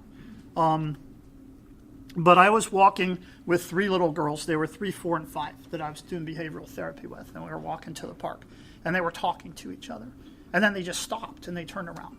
And they all looked at me, and the oldest one said, you're really a girl. You know, I'm 5'10", okay? I weigh 285 pounds, you know? And they just look at me and go, you're really a girl. We think you're really a girl. And I said, okay. And so we went to the park and played. And so I told my girlfriend when I got home. And she goes, well, I've kind of known that for a long time, you know, and I've known you've been fighting it for a long time, but I couldn't say anything to you. So that's when I kind of got started. And it was really tough because, like I said, I lost, the one thing I just didn't want to have happened. And kids mean everything in the world to me. And I love it so much teaching, and I love the fact that the kids know and their parents know, and nobody gives a crap, especially the kids. And they tell their parents that I'm their favorite teacher. because I'm funny and I talk to them like they're people. And I go really slow because I'm teaching math, and I've never taught math before, so I'm going really slow because I don't know what I'm talking about. So, you know. And I told them that, and they all laughed. And so, and I'm getting to do things right now that I never thought I would ever do. You know, I'm teaching drama. I mean, everybody who knows me knows how much I love drama. And, you know, so like I'm a drama teacher, and we're going to do a play, and I'm going to get to direct. And I get to be in charge of everything. That's so cool. And tell everybody where to go and what to do. But to get to that point, there was a lot of pain. There was a lot of things that I had to go through. I had the support of my family, which I didn't expect. Nobody in my family rejected me. I thought that they were going to reject me, but nobody did. None of my friends rejected me. I thought that my friends would reject me. I had some friends who were a little confused. You know, I had friends who said, well, gosh, you never let us push you around. You fight back. You know, how can you be a girl? I said, because whether I fight back or not has nothing to do with whether I'm a boy or a girl. You know, you know, and I had some friends who were waiting for the punchline. You know, they thought that this was a big hoax and I was joking with everybody, and then I was going to go, haha, April Fools, you know. And, you know, after about 4 or 5 years, they gave up on that. But all the fears that I had in those respects in family and friends didn't come true, but the professional one did. And it was really hard, and nobody would hire me. I was blackballed. I couldn't get a job. Nobody wanted to hire the transgender person. Nobody wanted to be the agency with the transgender person, with them. And my company kept me around for a little while, but they kept pushing me and taking responsibilities away, and then finally they let me go. And it took me a while to find a place. And I went in and I talked to them. And I didn't tell them I was transgender. And I went through the process, and they said they would hire me. And I said, when my background check comes in, you're going to see that I had a different name at one time. And they said, okay, well, don't worry about it. And so I've been working there for about 3 years now. But I have other jobs, too, where when the background check comes in, don't worry about it. But at first, nobody would give me a chance. And that's kind of the change that's happened over the last 3 or 4 years, is that people will give you a chance now. You know, people look at you more as a human being, and people seem to be more accepting. I've made a lot of friends along the way. I'm kind of a personable person. I talk to a lot of people. I've had people say to me, you know, before I met you, I would never have even wanted to know a transgender person because I thought it was so wrong, you know, from the Bible and religion. And now that I've met you, I've changed my mind. And that's where I have hope from the long way that we came, you know, from, I think it was 1997. The first transgender client I ever worked with was being pushed out of the Howey in the Hills Police Department because she was they kept writing her up. She told the chief what she wanted to do. The chief was fine with it. The chief was a friend. The chief said, whatever you want, you do. The mayor said no. And so she kept getting written up for the nails too long and the polish and the hair, and finally they fired her. She, you know, trudged on through. It was the first letter I ever signed for surgery. And then a little while after that, she committed suicide. And I never wanted to sign a letter again. I think the first letter I ever signed for somebody to have surgery after her was Maya's. I think it was hers. Because I realized that I didn't do anything wrong. It wasn't my fault. There wasn't anything I could have done to stop that from happening. You know, because when she finished the surgery and everything, her family told her they would be with her, and then they all deserted her. And she was in another city, and there was nothing anybody here could do to help her because she went away. A far cry from that now. I actually have a friend, Jerry, that some people know Jerry. She transitioned as a City of Apopka police officer. Yeah. I know her. Yeah, she was in the City of Apopka police officer, and she transitioned while on the job. It was a little tough, but they were pretty nice to her. From what one of the sergeants that I know said, that he was even surprised at how well they treated her there. You know, so I know that I've seen a lot of hope. But the past year for me has been incredible. I have lost 50 pounds. I do want to point that out.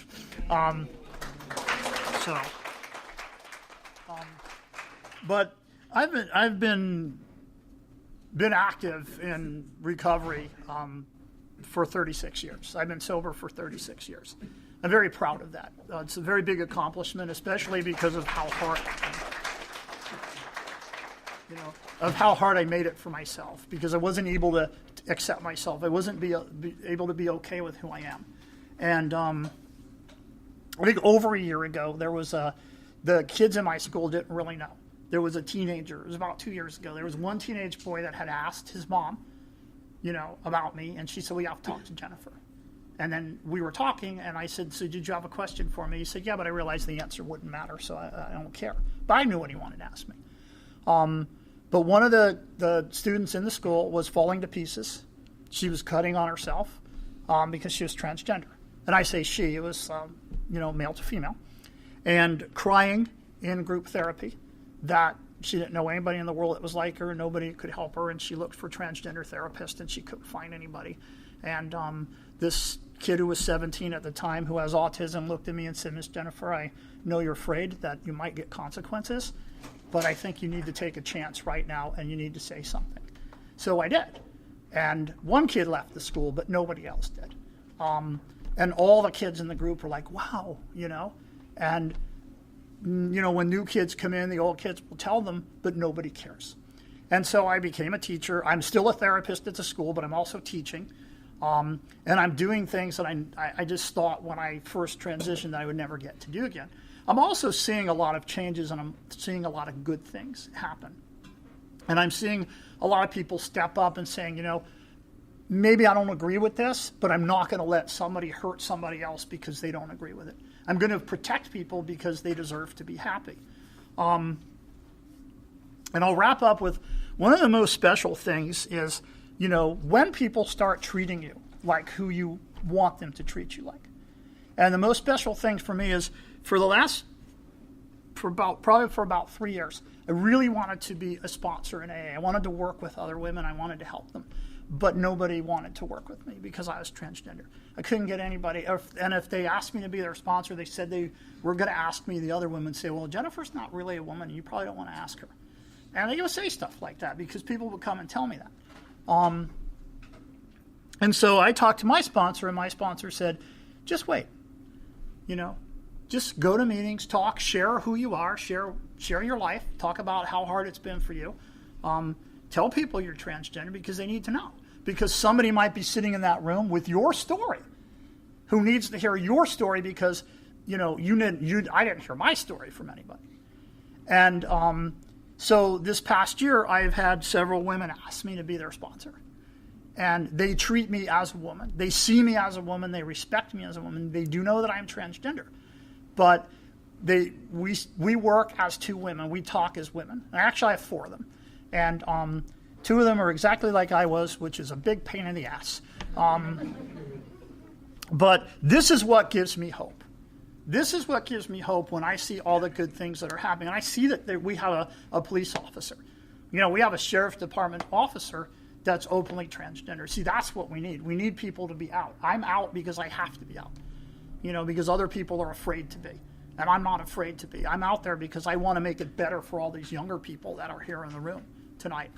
And so I do think that we have gone into a positive direction in society as a whole. Politicians don't tell me how to live my life. They don't dictate to me what I do and who I love and who I don't love. And they don't dictate it to my family. They don't dictate it to anybody I know. People I know don't love or hate because politicians tell them to do it. It goes way beyond that. I hope you're enjoying the speaker session from Transgender Day of Remembrance 2017 at Valencia East College in Orlando, Florida. When we come back, there is a question and answer session, and I will give you a warning. Some of the questions were a bit far from the microphone. We didn't actually set the room to do the broadcast necessarily completely. So I've tried to compensate for that where I can, so you may hear some audio jump up and down in volume, but I'm pretty sure you'll be able to make out what the questions are, and some of the questions are very important, and the answers are actually really fantastic. So I think it's very important that we continue to share that part of it, even though the audio was not all that great. At the end of that, there's also an interview that I did kind of one-on-one with Jennifer Marvin, who's the organizer of the event. And we talk a little bit about how you balance the need to honor those who we have lost. It's a very somber and emotional event, but also how you take that and turn it into power, turn it into something positive, and go forward into tomorrow. So we'll do all of that right after this. You're listening to SarahTalk. Hey, SarahTalk listeners. This year, we're offering a special gift to all the people who support our show. Anyone who is an active patron now through the end of the year will receive an MP3 of your choice. Choose either the Christmas song, performed by myself and friend of the show, Brandon Taylor. I know it's been said many times, many ways, Merry Christmas to you. I know that Santa's on his way. Or choose Happy Christmas, War is Over, which features several of my friends. Without any fear. And so this is Christmas. And what have we done? Any amount will do. Pledge as little as $1 per episode, or as much as you'd like, and you can add us to your holiday playlist. Become a patron today at patreon.com/SarahTalk, but don't wait. This offer ends December 31st, 2017. That's patreon.com/SarahTalk. Welcome back to SarahTalk from Valencia College East Campus in Orlando, Florida, at Transgender Day of Remembrance. The next segment you're going to hear is the question and answer session. So I want to thank everybody again for coming tonight. And I want to thank all the wonderful speakers, especially the speakers that stepped up to the plate and filled in for us. And now we will have a question and answer. And then when we're done with that, we'll go outside and do the candlelight. And we've got a lot less names this year than last year, which is a good thing. It's a very good thing. So does anybody have any questions for anybody here on the panel? Question for Rebecca. Have you been given the opportunity to speak to any other agencies aside from the Florida Sheriff's Association? Well, yeah, we spoke to the Florida Sheriff's Association about our employee policy and how we handled it. We've had trans cops over forever in the state of Florida. We've had Rachel Blunk in Pasco County, as we've mentioned, Apopka County in the Hills. I personally haven't spoken to other sheriff's departments or other agencies about it, but our employee policy is public record. It is being pulled. It is being pulled by other agencies, and they are reviewing it. But the only presentation that we have given was to the Florida Sheriff's Association. I have a question for Brittany. You mentioned going to Australia, and I know you mentioned you were a little frightened about the possibilities of some of the things that they would say, because they are known to be a little hyper male in Australia. So, and could you expound a little bit on some of the positive things that you've experienced in Australia? Australia is awesome. I mean, actually, like the first thing they asked me when I got over there, they're like, "Did you bring your gun?" Like, I wanted to, but actually, it was really cool. Like, it was less about me being trans and more about me being an American. And then when they found out, like, I was half Thai and of like Irish descent, then they asked me all these Thai-Irish questions. Like, you like curry potatoes or what? So, it was more about the cultural differences and less about trans stuff. So it was really cool. Australia is awesome. My question is for Rebecca too, and it is there a protocol for a transgender person getting arrested in don't know, that's corrections. I can tell you how we handle the reports and using official legal names versus preferred names. But Orange County Corrections and Orange County Sheriff's Office are two different organizations.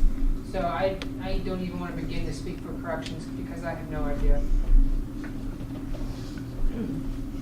The last time I was down at the jail, as a counselor, I've had gone there. This is like when I had to give awards for the school last year. I'm not accustomed to giving certificates that don't have to go to a judge or a probation officer. But the last time I was there, they had the males in one cell, the females in one cell, and then the transgender females were separated. They weren't even in a cell. They just had them in a corner.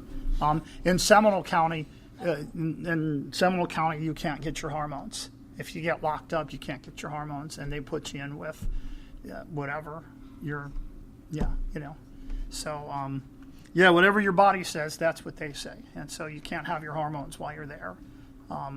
Orange County will give you your hormones, but Seminole County won't. So, more questions? We have.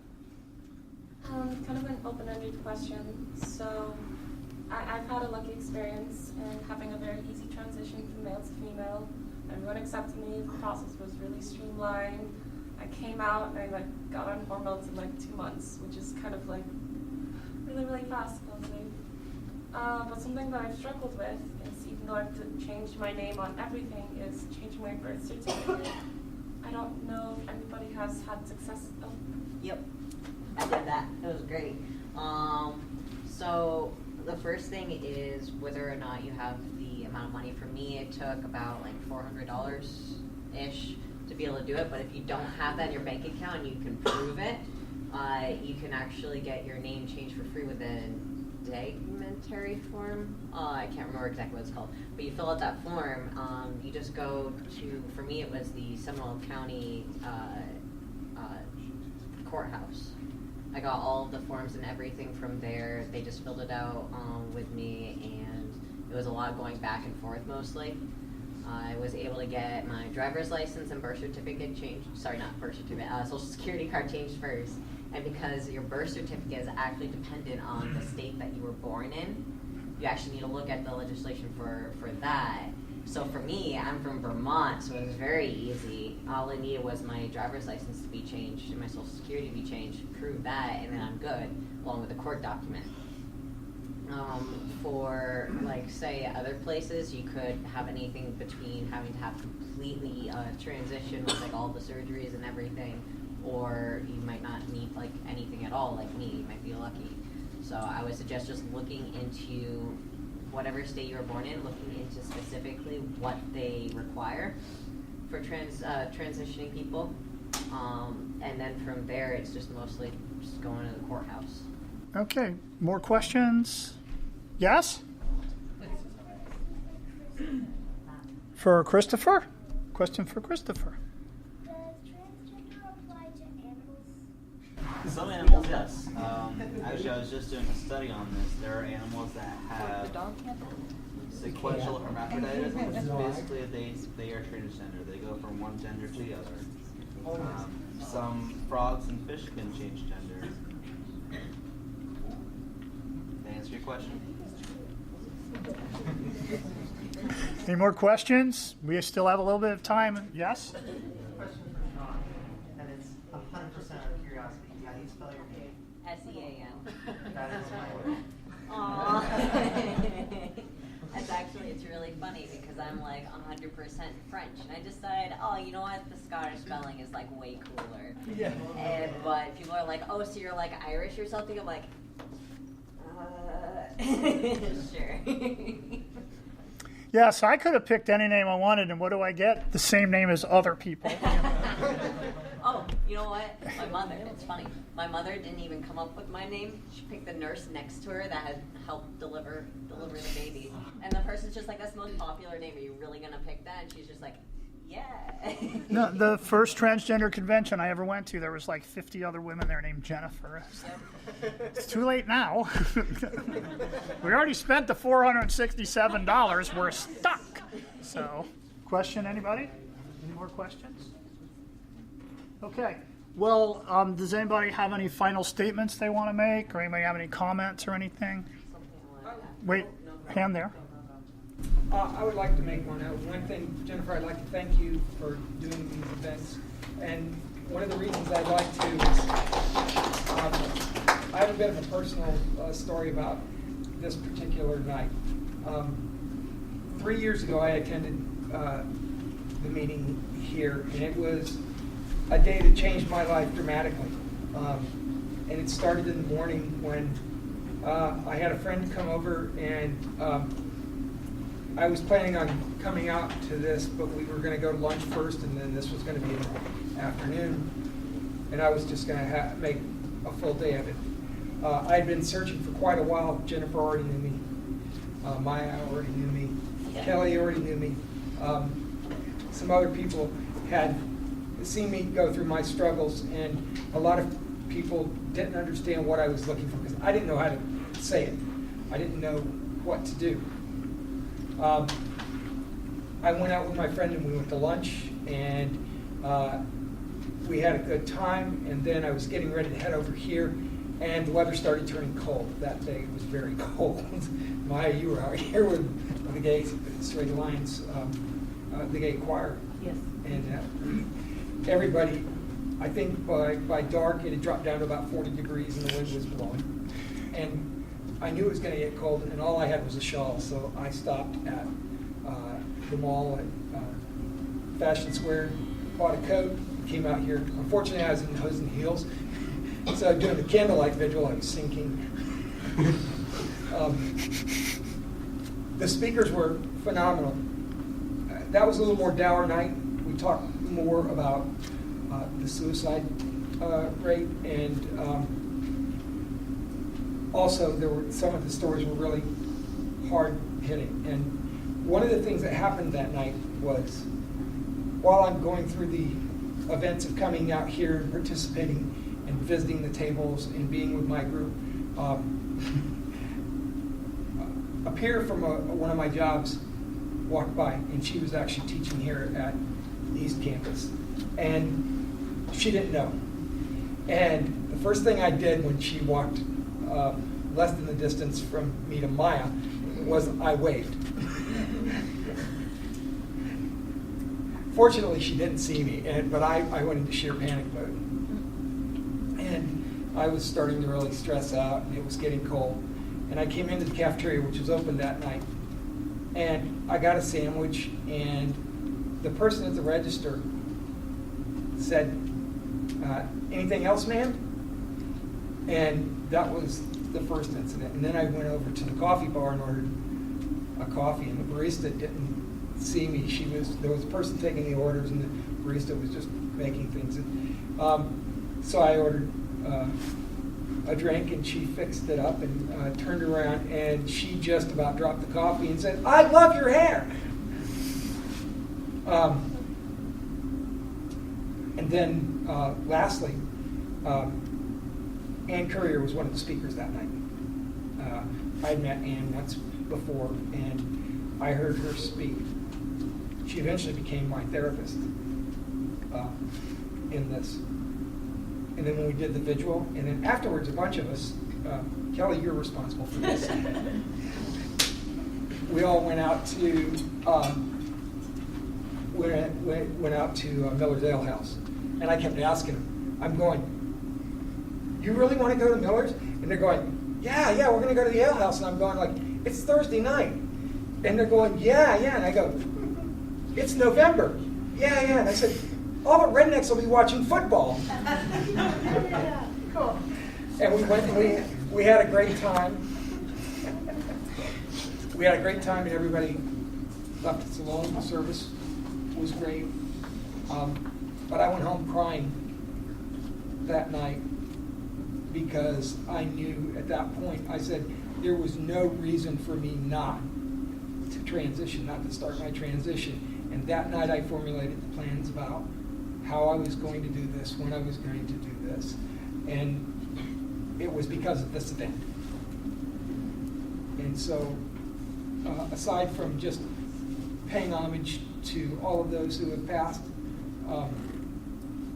before us and who have sacrificed for us, I wanted to let you know that good things do come out of this as well. Thank you.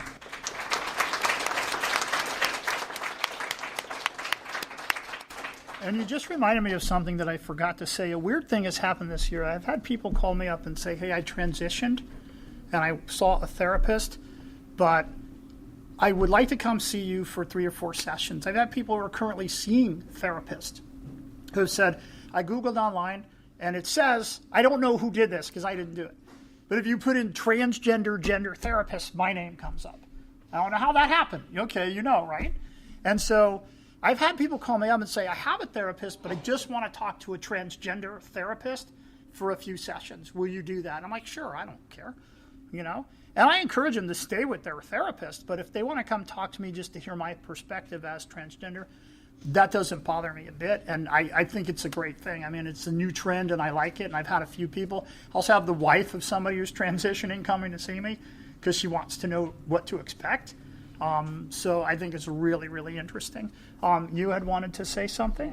Another thing about birth certificates, the gender and name are completely separate. So you have to do different paperwork for them. So you need to look up the requirements for the name and then the requirements for the gender marker if you're going to change that.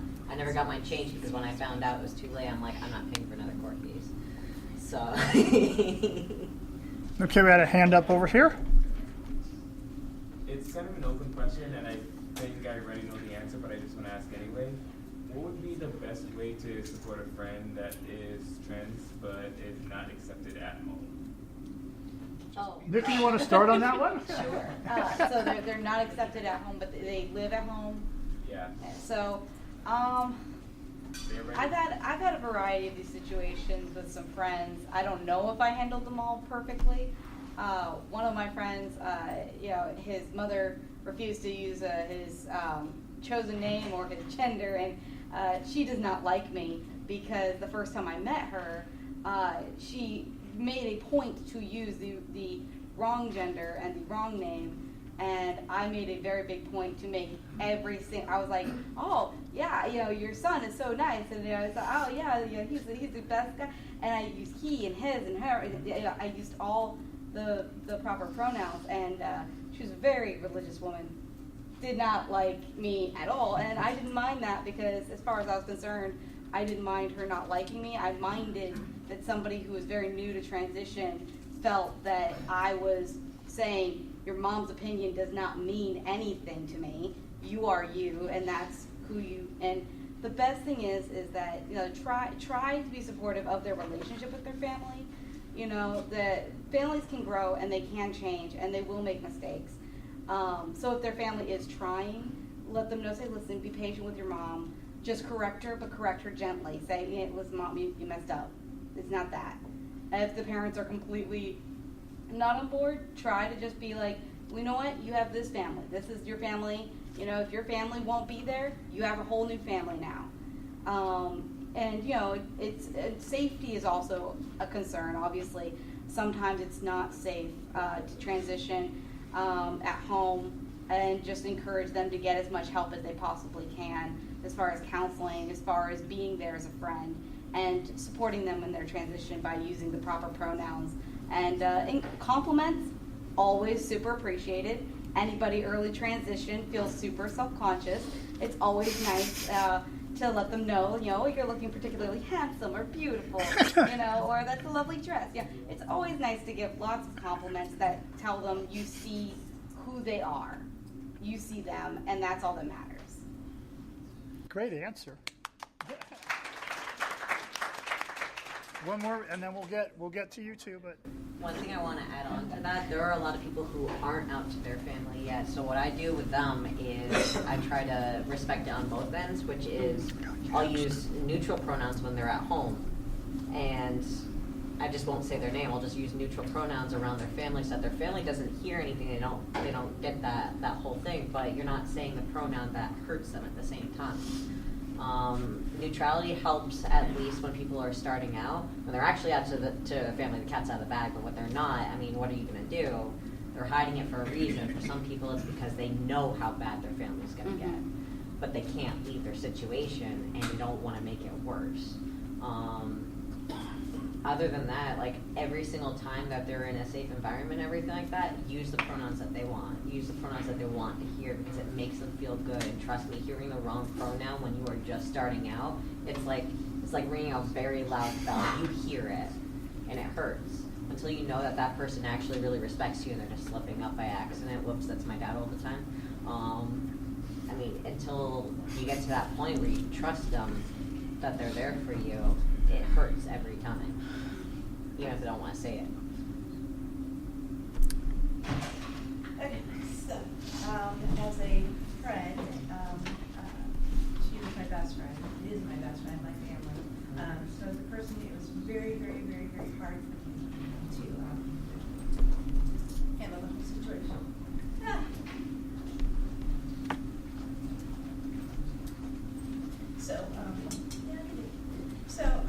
The whole as a friend, I love her, and but it's hard to say the he, she thing, and I always knew that I was offended, but it took so long for me to get to that. And be patient, I guess. And I will say for you and for you and for Nikki and Dev over there, we need you. We can't get through this and survive without you. No. And you. We have to have allies. We have to have people on our side. We cannot get through this if you're not there behind us telling us, hey, don't give up. I love you and I'm there for you. And so we need you all. We really do. Okay. Did we have any last questions before we move along? Anybody? Hey. Okay, so, Kelly. I don't know. I think we might have to do the after hours at your house again. It's not a Thursday night, I think we're saying. Oh man, I scheduled this during Monday Night Football. What was I thinking? So what we're going to do is we're going to go to the back to Susie, raise your hand, and we're going to get a candle, and then she'll give you a card with a name on it. We'll go outside. We'll make a circle. It's a big round thing. We seem to have problems doing that every year. It's this big round thing, okay? And so we'll make a circle, and we'll... It's an octagon, eh? Yeah, we'll light the candle and read the name, and light the candle and read the name, and go around in a circle. And Sarah will say some kind of a closing prayer that will be all-inclusive. And then we'll have a moment of silence for all of those that we have lost over the last year. And again, thank you all for coming. Give yourself a round of applause.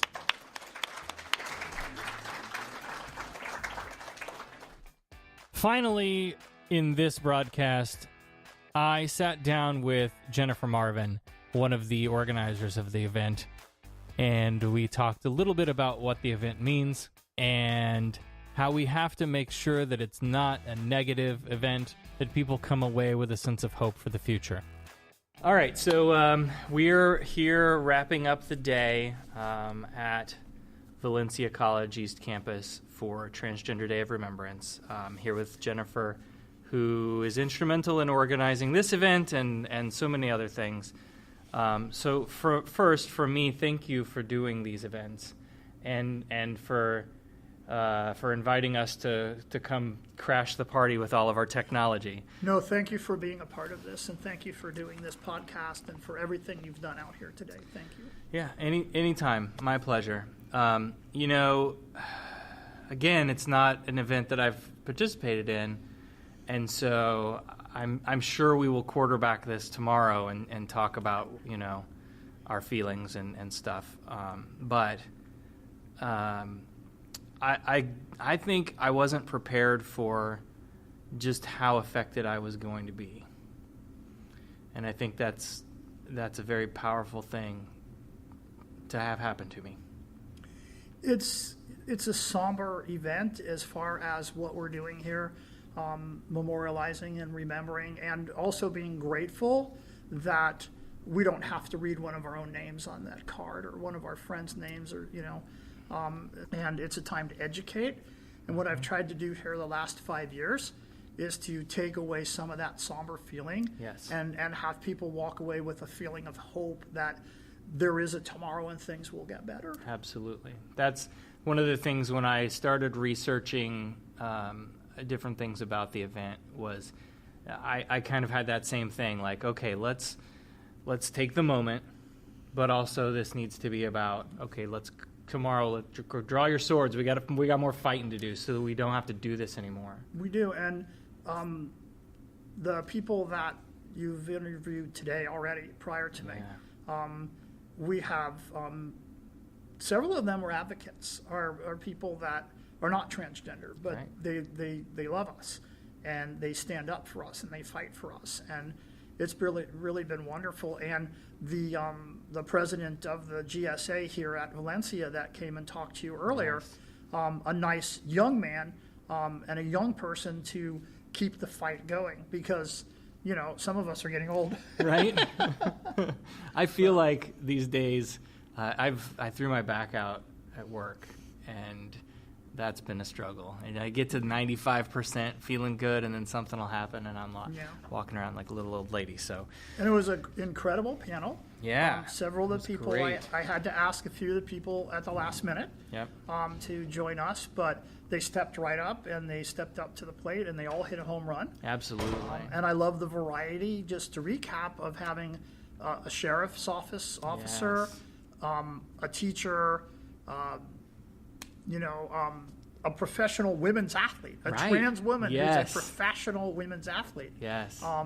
And then the spouse of somebody, and then the trans male, and then I thought it was very important to have somebody who's gender non-binary. Yes. Because they often get left out of the story. Exactly. We don't know enough about them, and we need to have somebody who's gender non-binary on every panel that we do. Yes. So it was great, and thank you for doing this, because there's people out there that are going to watch this that are going to be very grateful because they couldn't get here tonight. Right. So it's going to be really good for them to be able to feel like they participated in this. Absolutely. So. Well, again, thank you so much for all that you do for the community all the time, but specifically today. Thanks. My pleasure.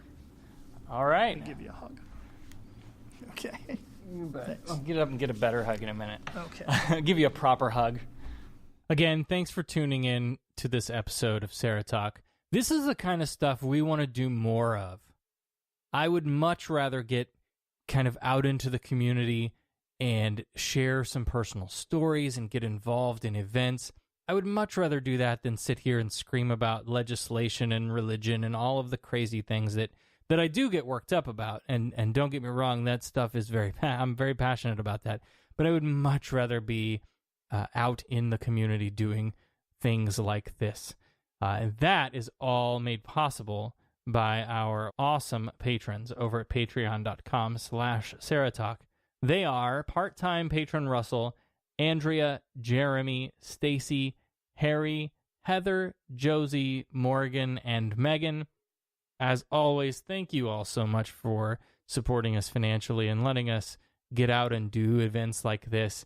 It's really impactful for the community. The beauty of being able to do this one in particular was that we were able to record all of the speakers and the interviews that we did earlier in the day so that the folks who were unable to attend that event can go back and feel like they were a part of it, and be involved in the day, even though they weren't able to be there physically present.